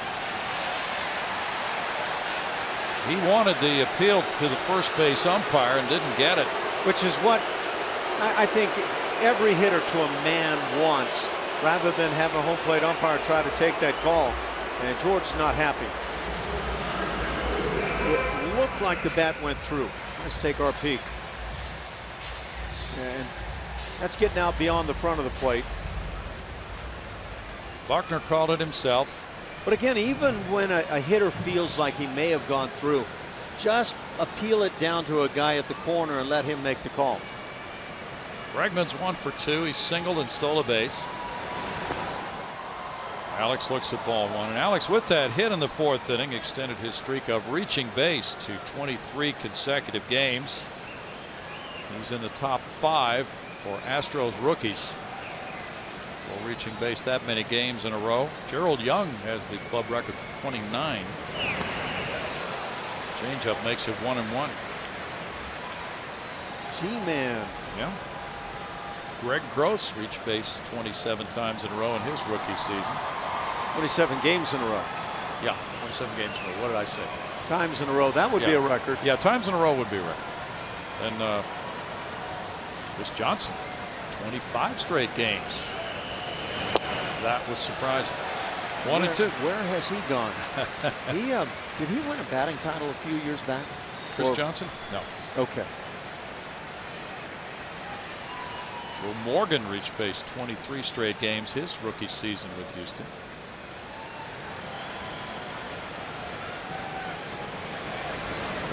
Bregman swings at it. It's strike 3. Ross with the tag to end the 6th inning. No runs, a hit, a man left. 2-0 Cubs. USAA honors those who have served and all of our service members at home and abroad.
Cubs with the lead here, and we are still selling the charity grab bags out in the Crawford boxes, and you can also buy them online. Go to astros.com/charity game. Some great stuff in the VIP bags that they're selling.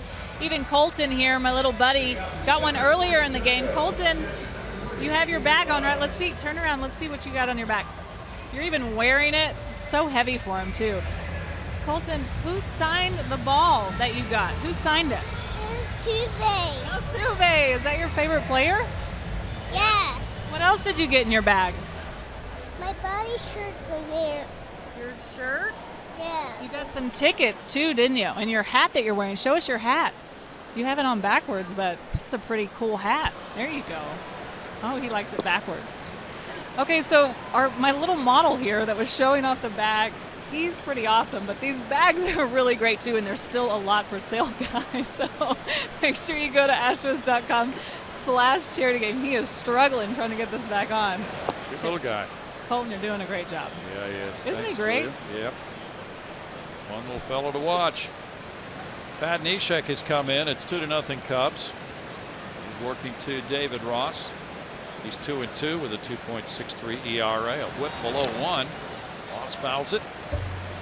Count goes to 1-2 for Neshek after a fine 6 innings from Joe Musgrove. Joe allowing 3 hits and 2 runs, walking 3, fanning 5, throwing 97 pitches, 57 for strikes. Neshek will give the Cubs hitters a different look. Ross is 0 for 2 with a strikeout and a fly ball to the warning track and left.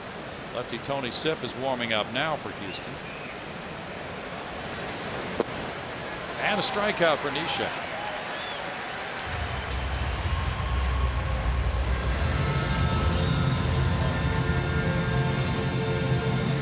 Yeah, it was pretty apparent, it seemed anyway, with Joe Musgrove that he had lost some of the effectiveness in that last inning. Balls hit sharply. He really pitched tonight, though, Ash, with a mixture of things. Yeah. I agree. The slider was good. The changeup exceptional when used. It was. Javier Baez is 0 for 2. He grounded out and he hit a fly ball to center. Neshek has been very difficult for right-handed batters. He deals strike one. If you call a 160 batting average against him, difficult. I'll go ahead and go with that. Okay. Worked a scoreless inning Wednesday at Cleveland. Bunted. Neshek in. Off balance throw. Safe at first. A bunt single for Baez. He really deadened that ball. Got down the line well, too.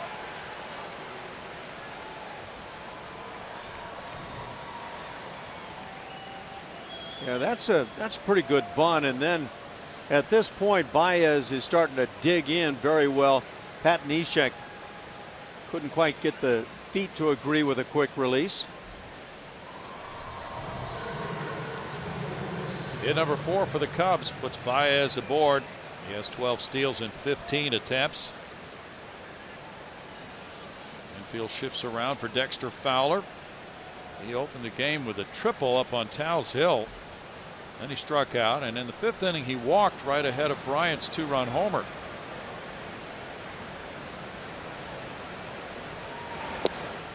Fowler looks at ball 1.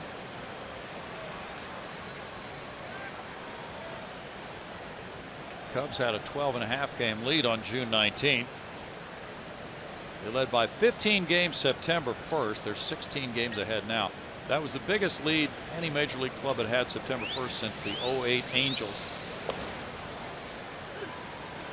It's 1-1. The 01 Mariners won 116 games. The 98 Yankees won 114 games. Neither of those teams, they're the winningest teams of the wild card era since '95, had the run differential the Cubs have this year. 1-2. Which means absolutely nothing when the Cubs get to postseason play. Well, and that's the whole issue here. It seems to be such a setup, so to speak. You know, they have been so good, and it's been so long since they've won a World Series. Yeah. The old standard line is it's a crapshoot when you get into postseason play. Whatever you want to say, it becomes a new season, doesn't it? It does. Fowler's down on strikes. 2 of those for Neshek. Take a look now at our forward spray chart. Looking at Chris Bryant's home run. We had seen what he can handle. Look on the left-hand side there. He handles just about everything in sight. And the pitch he hit for the home run, for a moment we thought it was one of the cool zone spots. But let's see, it actually is down in that area that he's hammered. He's hammered just about everything. So how do you want to pitch him now? They're chanting MVP. There's ball 1. A lot of Cubs fans here, obviously, tonight. Bryant has the numbers. 7 more runs batted in, and he will be what is called a triple milestone player if he maintains that 300 batting average.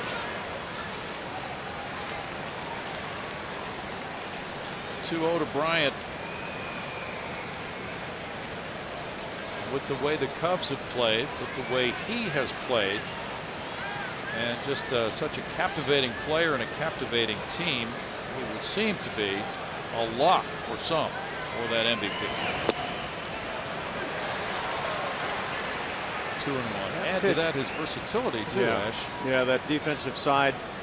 And again, they say he's good defensively wherever he's been placed.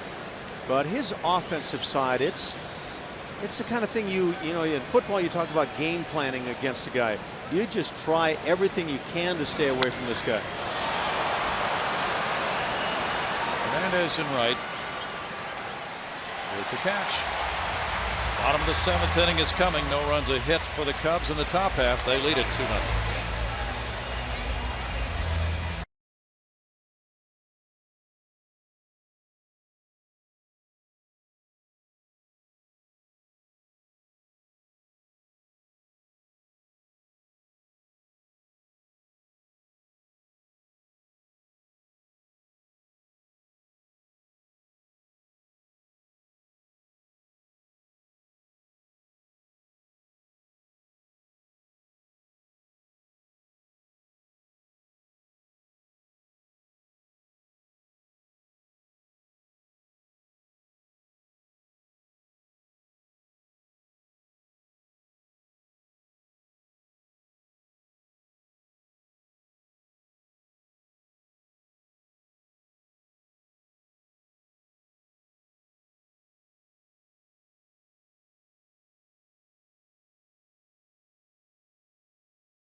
Make memories at an Astros game every Sunday with family-friendly, that's right, activities. It's presented by Kroger. The next Family Sunday is this Sunday's game against the Cubs. For more info, visit astros.com/Sundays, or you can call 1-877-9-ASTROS. And we do have a Sunday night coming up.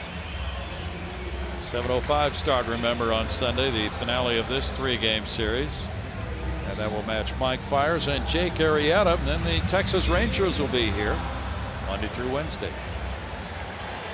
John Lester leads it 2-0. The Astros come up in the bottom of the 7th inning. Jose Altuve is 0 for 2, a strikeout and a fly ball to right. Crowd is enlivened by its 7th inning stretch. Ground ball to third, one hopper Baez. One pitch, one out in the 7th for Lester.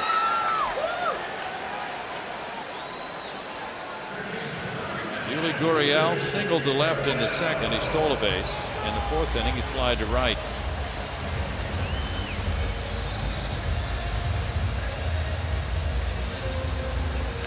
The BABIP, batting average on balls in play against the Cubs pitching staff, is somewhere in the 255 neighborhood. And that's the lowest mark for any major league team in more than 30 years. You talking BABIPs again? Yeah, here we go again. Strike one. But the idea being that these pitchers, first of all, are excellent, as you have indicated, and we've seen with the numbers with the low ERA, and also very good defensive range for the Chicago Cubs team. And yet they don't shift as much as Joe Maddon's Tampa Bay Rays. He was kind of at the forefront of a lot of the defensive analytics and shifting, but he's gone back the other way now with these Cubs. Well, he's a forefront guy, and so he's on the vanguard of turning back to straightening it out a little defensively. He's just not going with the group, is he? He will not play along with everybody else. He's his own guy. But really, when you look at how they're playing a lot of these hitters, they are not shifting a lot in this game. Sometimes it's about your pitchers. Does John Lester get upset when he sees a lot of shifts behind him? And some veteran guys will say, I don't like it. I understand that the numbers say that guys tend to hit the balls here. I tend to pitch them a little bit differently, and I would prefer the defense a little more straight up.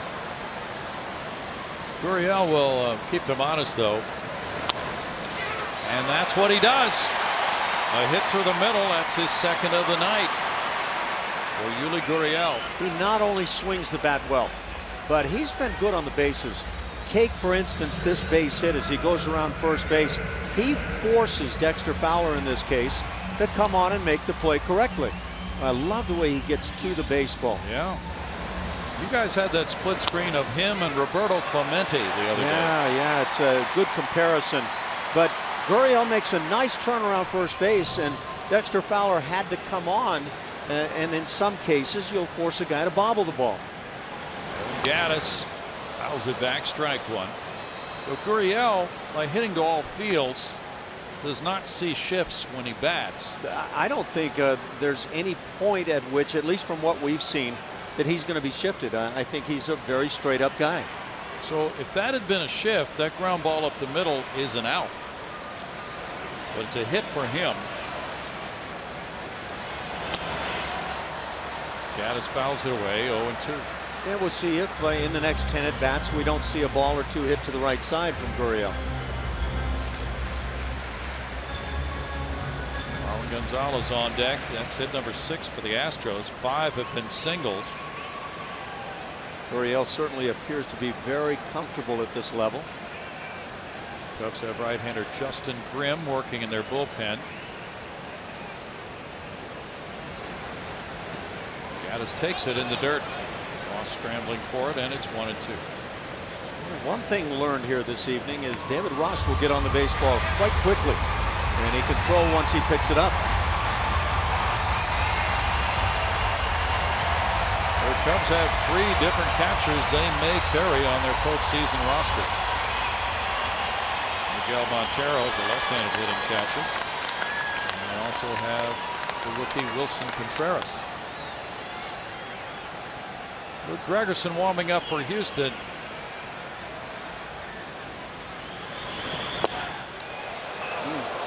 2-2. Kind of like David Ross has to be on the roster if you intend on using John Lester as one of your pitchers, maybe, since he catches him all the time. James Hoyt is also throwing alongside Gregerson in the Astros bullpen.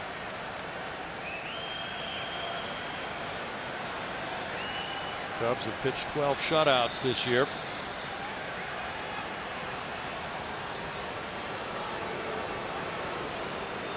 Gregerson and Hoyt for Houston. Cubs will have their 3, 4, 5 hitters due up. Rizzo, Zobrist, and Russell in the 8th.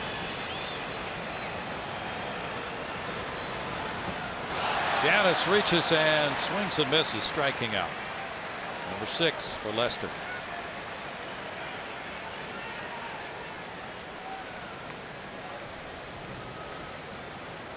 Buries that breaking ball in the dirt, and David Ross does a nice job. No, you don't have to tag him or throw down to first when there's a man occupying first or occupied the bag on the pitch. Marwin Gonzalez has struck out. He's grounded into a double play.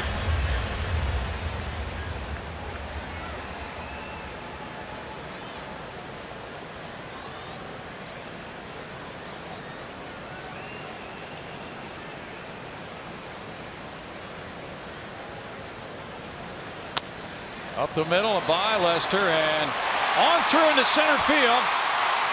Gurriel gets to third on the clean single by Marwin Gonzalez. And Colby Rasmus is due up.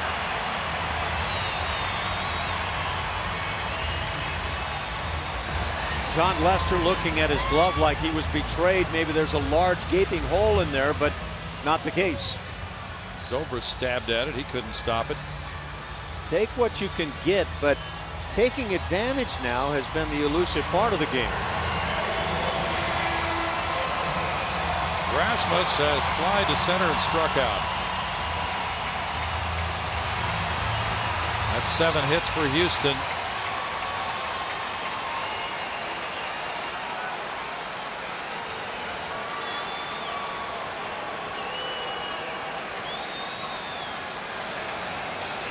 Big lead at first by Marwin Gonzalez. Enormous. Well, I think this is very interesting. There is strike one. And we reflect back. John Lester doesn't like to throw to first or to any of the bases. And one of the ploys used throughout the year is teams will have guys go out and take enormous leads. But when you do that, you get uncomfortable sometimes. You feel like your first move has to be back to the bag. Take a look at Marwin in that extension of the lead. He's creeping out there. If he were to go, the Astros might be able to steal a run with Gurriel coming home. And throw to second. 1-1. Ross out to the mound now. Now imagine David Ross is about to say, hey, look, don't worry about him down there. If he goes, I'll take care of him as best as I can. But you're down to trying to get an out to get out of this inning, and you've got the left-handed bat at the plate.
Gonzalez is going, and it's no throw to second. 2 balls, 2 strikes. And that puts the Astros in a spot where a base hit now could tie this game. 11th steal for Marwin, 3rd of the night for the Astros.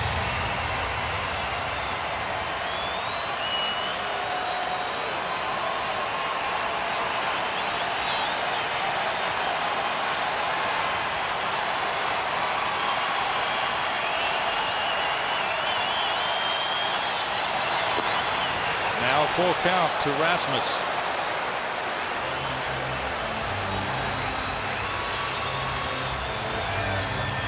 This is Colby's 8th start since he was activated from the disabled list August 30th.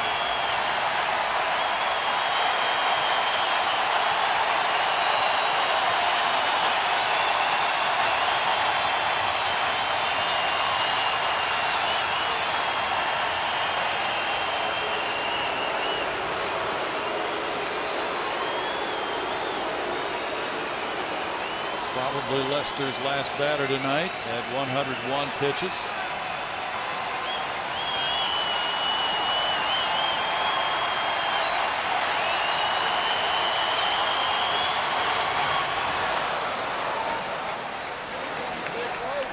Good drama here at Minute Maid Park on a Friday night. What is the ploy for John Lester in facing Colby Rasmus? Of our own right there. Paul Bykowski. I think if we were looking at the way they're trying to pitch Colby, it's away constantly. There you go. Strike 3 call. No runs, 2 hits, 2 left after 7, 2-0 Cubs.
Cubs leading the Astros, and time to announce the winner of our Chevy Stro poll. Thanks for all of your votes tonight and following us at Root Sports SW. This goes with our Astros Foundation charity game and a charity bag. Which autograph ball would you really be excited to get? And Nolan Ryan wins, 38%. Craig Biggio not far behind, and Jose Altuve pretty good too, 20% for him. And it's been a very special night. This is all for a really great cause, as all this benefits USO Houston and the Boys and Girls Club of Greater Houston. It's been a really fun night for us at Root Sports. It's been a fun night for the Astros Foundation. We've been doing this together. There's still a few bags left, though. I want to tell you that 30 bags or so left. VIP bags. You can get an autographed ball, as we were mentioning, game tickets, a hat, maybe a chance to be on the field for some BP. So call in or get online, astros.com/charity-game. And hurry quickly, because we are running out of bags, which is great to hear, guys. Sure is, Julia. Thanks for all your hard work on that tonight, and everybody's been working on it. It's a nice little trophy. Ball 1 from Tony Sipp to Anthony Rizzo. That's in for a strike to even the count at 1-1. Rizzo has a walk. He's been hit by a pitch. He's hit a fly ball to center. Zobrist and Russell to follow here in the Cubs' 8th. They lead it 2-0. Pat Neshek in 1 inning, allowed 1 hit, no runs, had 2 strikeouts. Rizzo puts it in the air, And the right fielder comes in. Here's Altuve looking out to Teoscar Hernandez, and Altuve made the catch. Teoscar got a late break, and he was very deep. And Altuve, playing in the backyard, just made that casual over-the-shoulder grab in right field. Waiting for Mom to call him in for dinner, and yeah, that is not the way that play is supposed to go. Teoscar, the outfielder, is supposed to take charge on the play. He came in late by then. Altuve was already scoped in on it. Not only looks like a practice session, but one during spring training. Ben Zobrist is 0 for 3. Switch hitter takes strike one. Zobrist has a higher batting average as a right-handed batter. 297 to 262 left. Russell's on deck. Sip gets a strike. Sip's had a busy road trip, appearing 4 times in the 7 games. Altuve had a little parting comment. Make sure you listen, or couldn't hear you. You got to sound off a little bit. Oh, yeah. He's taking charge more and more. 1-2. Fact of the matter is, the way Teoscar seemed to be late on the play, I'm not sure he really did call it. It just didn't look like a play where, if George Springer had been there, it would have seemed to be a rather routine play. 2-2. Well, the second baseman is taught to keep going out to the outfield if he does not hear that outfielder call. Infielders stay on the ball until called off, but outfielders are told, call those guys off. It's a much easier play for the outfielder. Unless we're talking about Altuve. Well, he can make every play. Struck him out. Zobrist reaching for that one. 2 down. The Astros take on the Rangers in the Lone Star Series, presented by Texas Lottery. That's this Monday through Wednesday. Get your tickets today by visiting Astros.com or calling 1-877-9-ASTROS. Let's take a look at Hernandez coming in for this. We don't see him calling. He sees Altuve there, so he does not call. Now, the way Teoscar was coming early, he was coming hard. But, yeah, that's awfully deep for a second baseman to deal with that ball. Strike to Russell. Russell's 0 for 3. The Astros have their 8, 9, and 1 hitters due up in the bottom of the inning. Hector Rondon's been throwing for the Cubs. Late swing by Russell puts him behind. 0-2 in the count. Russell was a first-round pick of Oakland.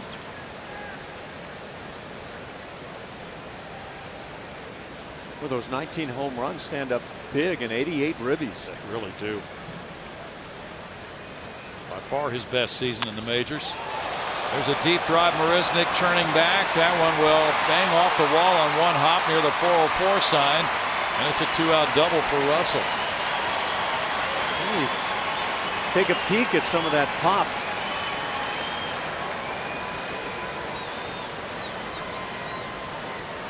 Doubles for Russell.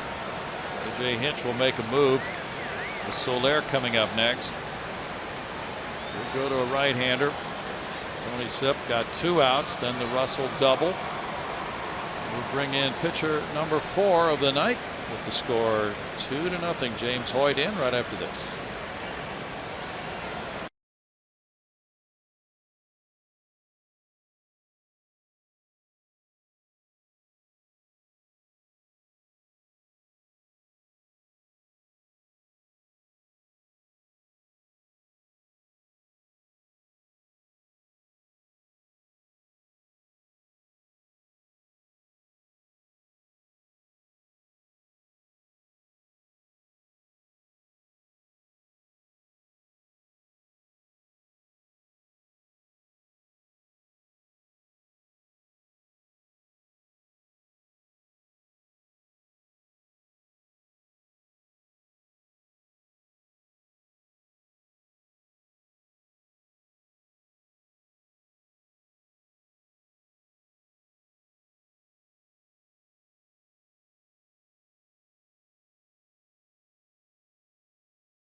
Tonight on this Friday night, watching Astros versus Cubs. Big charity game here on Root Sports. We thank all of you who have contributed to that charity. And the USO Houston and Boys and Girls Clubs of Houston are benefiting from what you have spent tonight. Look at the nice items. Lucky couple at the game. Could be the luckiest one, or it could be you. James Hoyt has come out of the bullpen with a runner at second and 2 outs. He's 1-0 as a major leaguer, a 4.97 ERA, but has pitched scoreless baseball since he came back from AAA, Ash. He's also been striking out a little bit more than a man per inning, 12 and 2/3 innings, 15 strikeouts. He's got a put-away slider. Jorge Soler is 1 for 3. Fastball is cranked out toward Jake Marisnick in left center field. One pitch, and Hoyt gets his man to end the top of the 8th. No runs, a hit, a man left. 2-0 Cubs.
Go to the bottom of the 8th inning. Academy Sports and Outdoors and the Houston Astros are hitting home runs for Houston.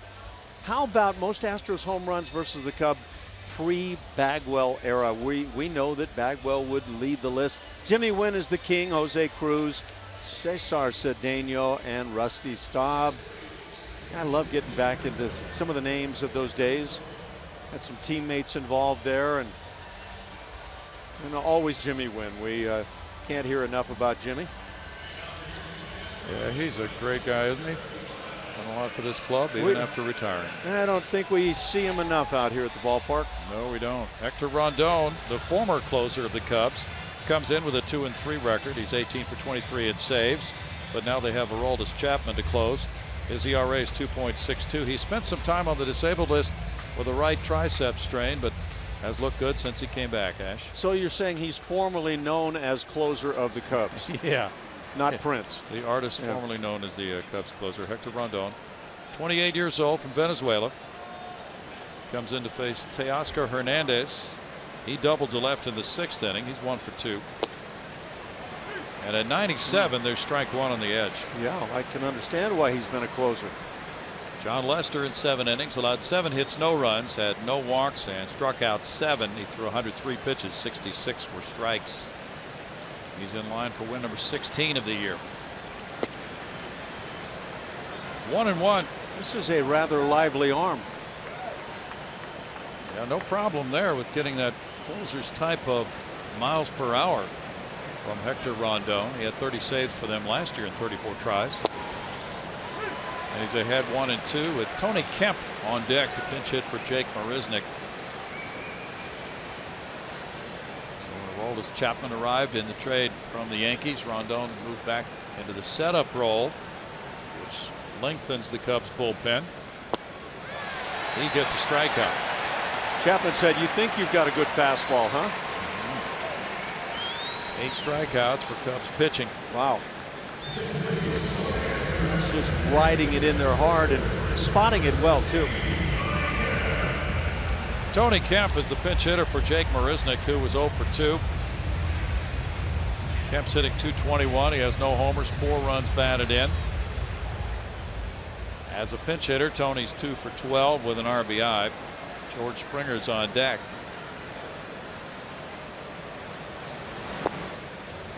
And strike 1 to Kemp. Tony's done a pretty nice job when he gets those pinch hit opportunities, getting a part of the barrel on the baseball. Then you just take your chances. Started yesterday in left field, went 0 for 3. 1-1. Tony was 1 for 7 on the road trip. Often used in situations like this one.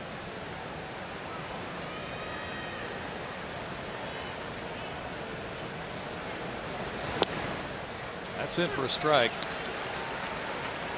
1-2. You back out and you think, wow, I knew he had a good fastball. I wasn't aware that he was going to drop that thing on me. Right.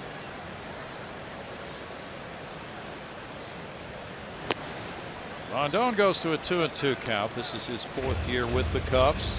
He signed with Cleveland in 04. Chicago picked him up in the Rule 5 draft.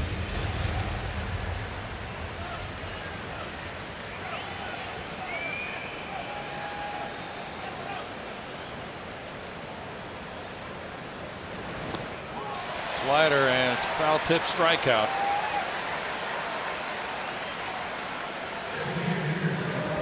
What difference does it make when you bring on an Aroldis Chapman when you already had this?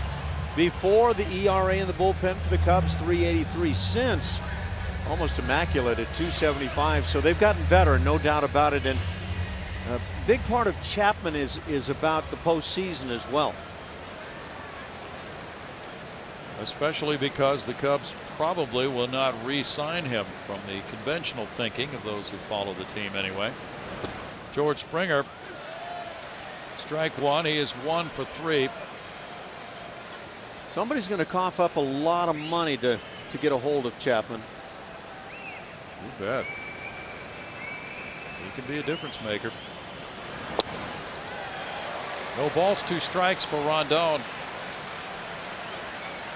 Rondon came off the disabled list Tuesday. He pitched that night in the 7th inning, giving up 2 hits and a run, but Cubs followers thought he looked good.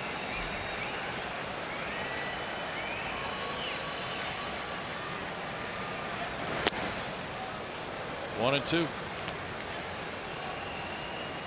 could close your eyes and listen to the glove of Ross and realize this is some pretty hard stuff being thrown. Yes, it is.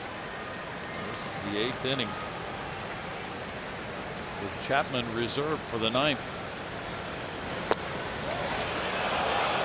2-2 to Springer.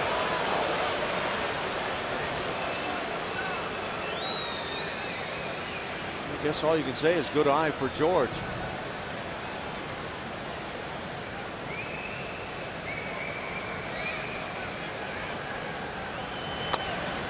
Tap toward shortstop. Here's Russell coming in.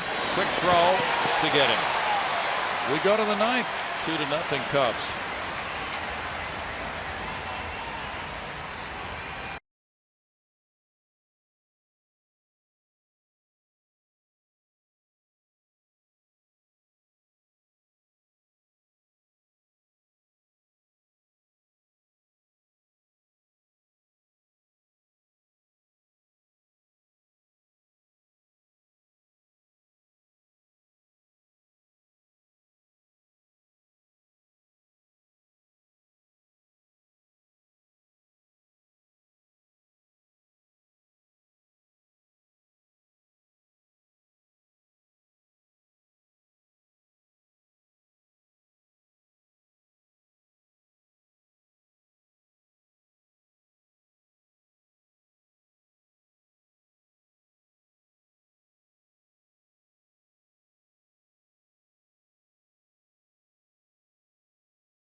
Root Sports is presented by Southwest Airlines. Transparency, low fares, nothing to hide.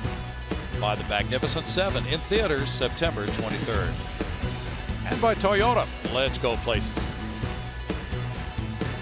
And we thank one and all who participated in the charity auction tonight during the telecast, benefiting USO Houston and Boys and Girls Clubs of Houston. It's 2-0 Cubs. They come up in the ninth inning. James Hoyt staying in the game after getting Soler on one pitch to end the Cubs' eighth inning. Jason Hayward is 0 for 3. That's ball one with Ross and Baez due up. And for the Astros in the bottom of the ninth, Bregman, Altuve, Gurriel due to bat. And Aroldis Chapman is warming up for Chicago. 2 balls, no strikes. The big Cuban lefty right there. And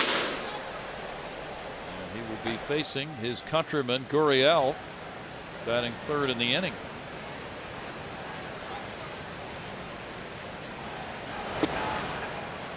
Hayward looks at it, and he's ahead 3-0 in the count. I don't know about you, but this will be my first opportunity with the live possibility of seeing that fastball from Chapman. Oh, it is something to watch. 3 balls and a strike. Yeah, we saw it when he was with the Reds in previous years. 3-1 now for Hoyt.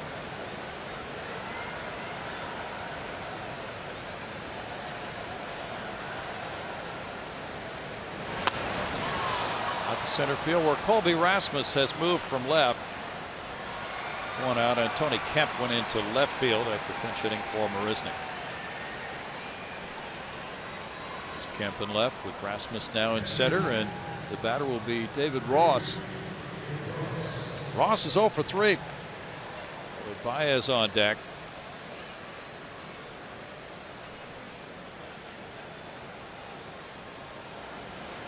The Astros shift on him.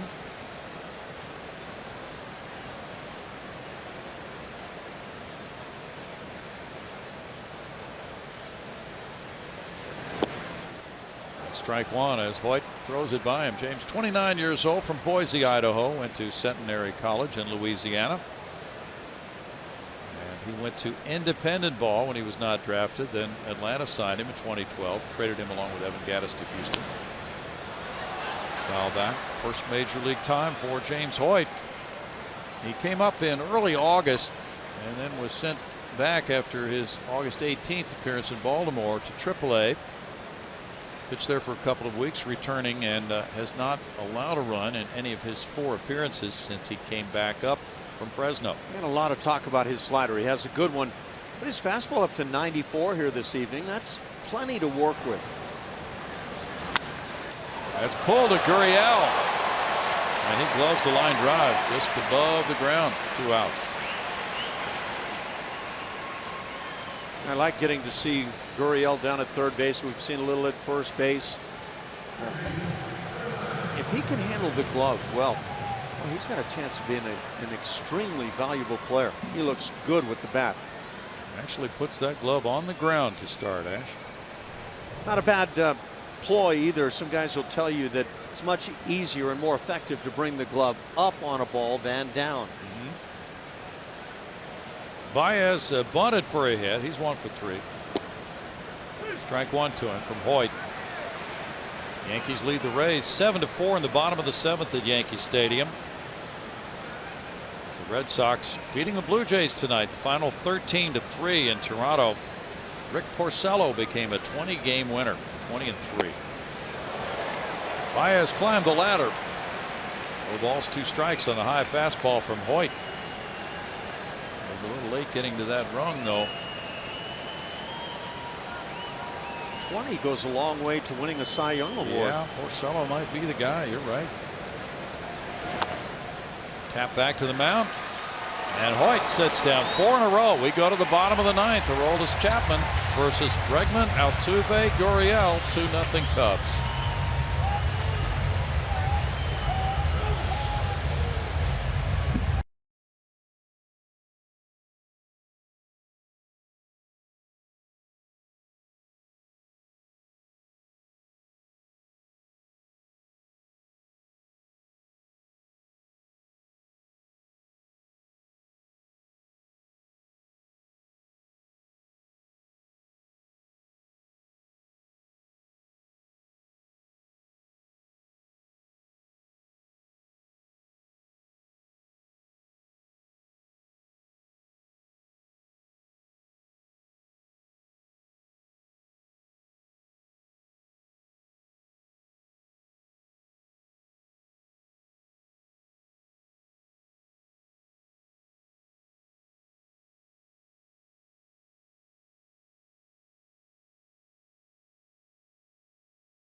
he is arriving at the mound a little bit late.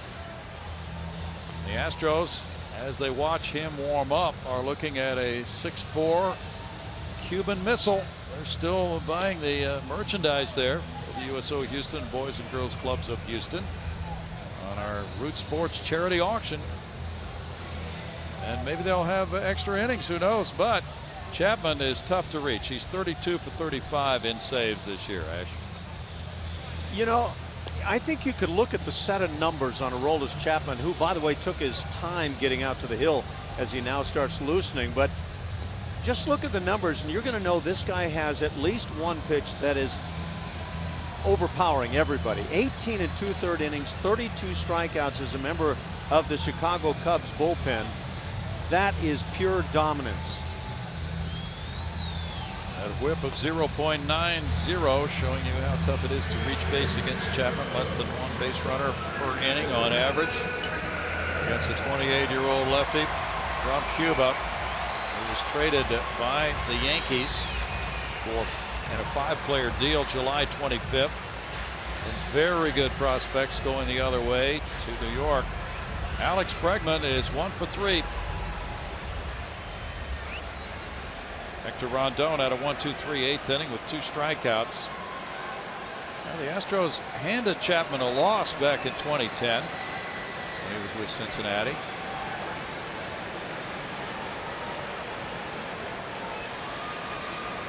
Altuve on deck. And it's fouled for strike 1. There's a lot of buzzing because the number 101 went up on his fastball. The career 2.12 ERA, 178 career saves for Chapman. Detroit beat Baltimore 4-3. They're in a tie for the second wild card spot.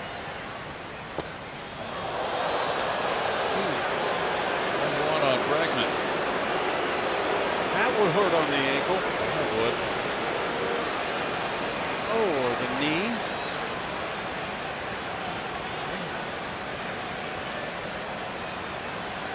Batting average against Chapman since he became a Cub is 167. 1-2. Caliber baseball does he throw up there? 100 on that one.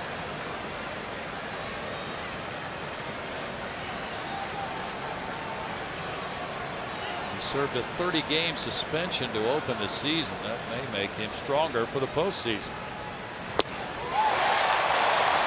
Strikeout, 1 out. 103.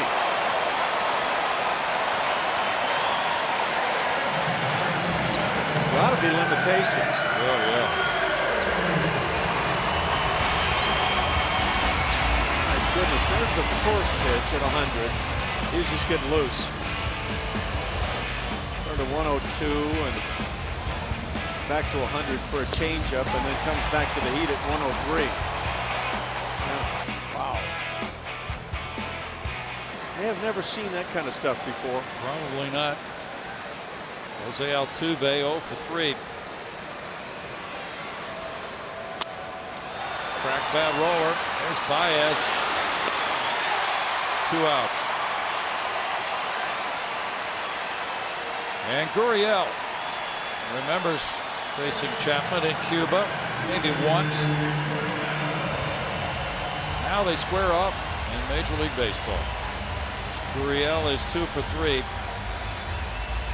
He actually talked with Chapman when he was getting ready to sign to get some advice on how to handle Major League Baseball. Fly ball out to center field with Fowler moving for it and making the catch. The Cubs win it in a shutout 2-0. John Lester goes to 16-4. Chapman getting his 33rd save. The Cubs win their 90th against 50 losses. And Chris Bryant provides both runs in the game with his 37th homer. A 2-run shot in the 5th inning. Final score, the Cubs 2, the Astros 0.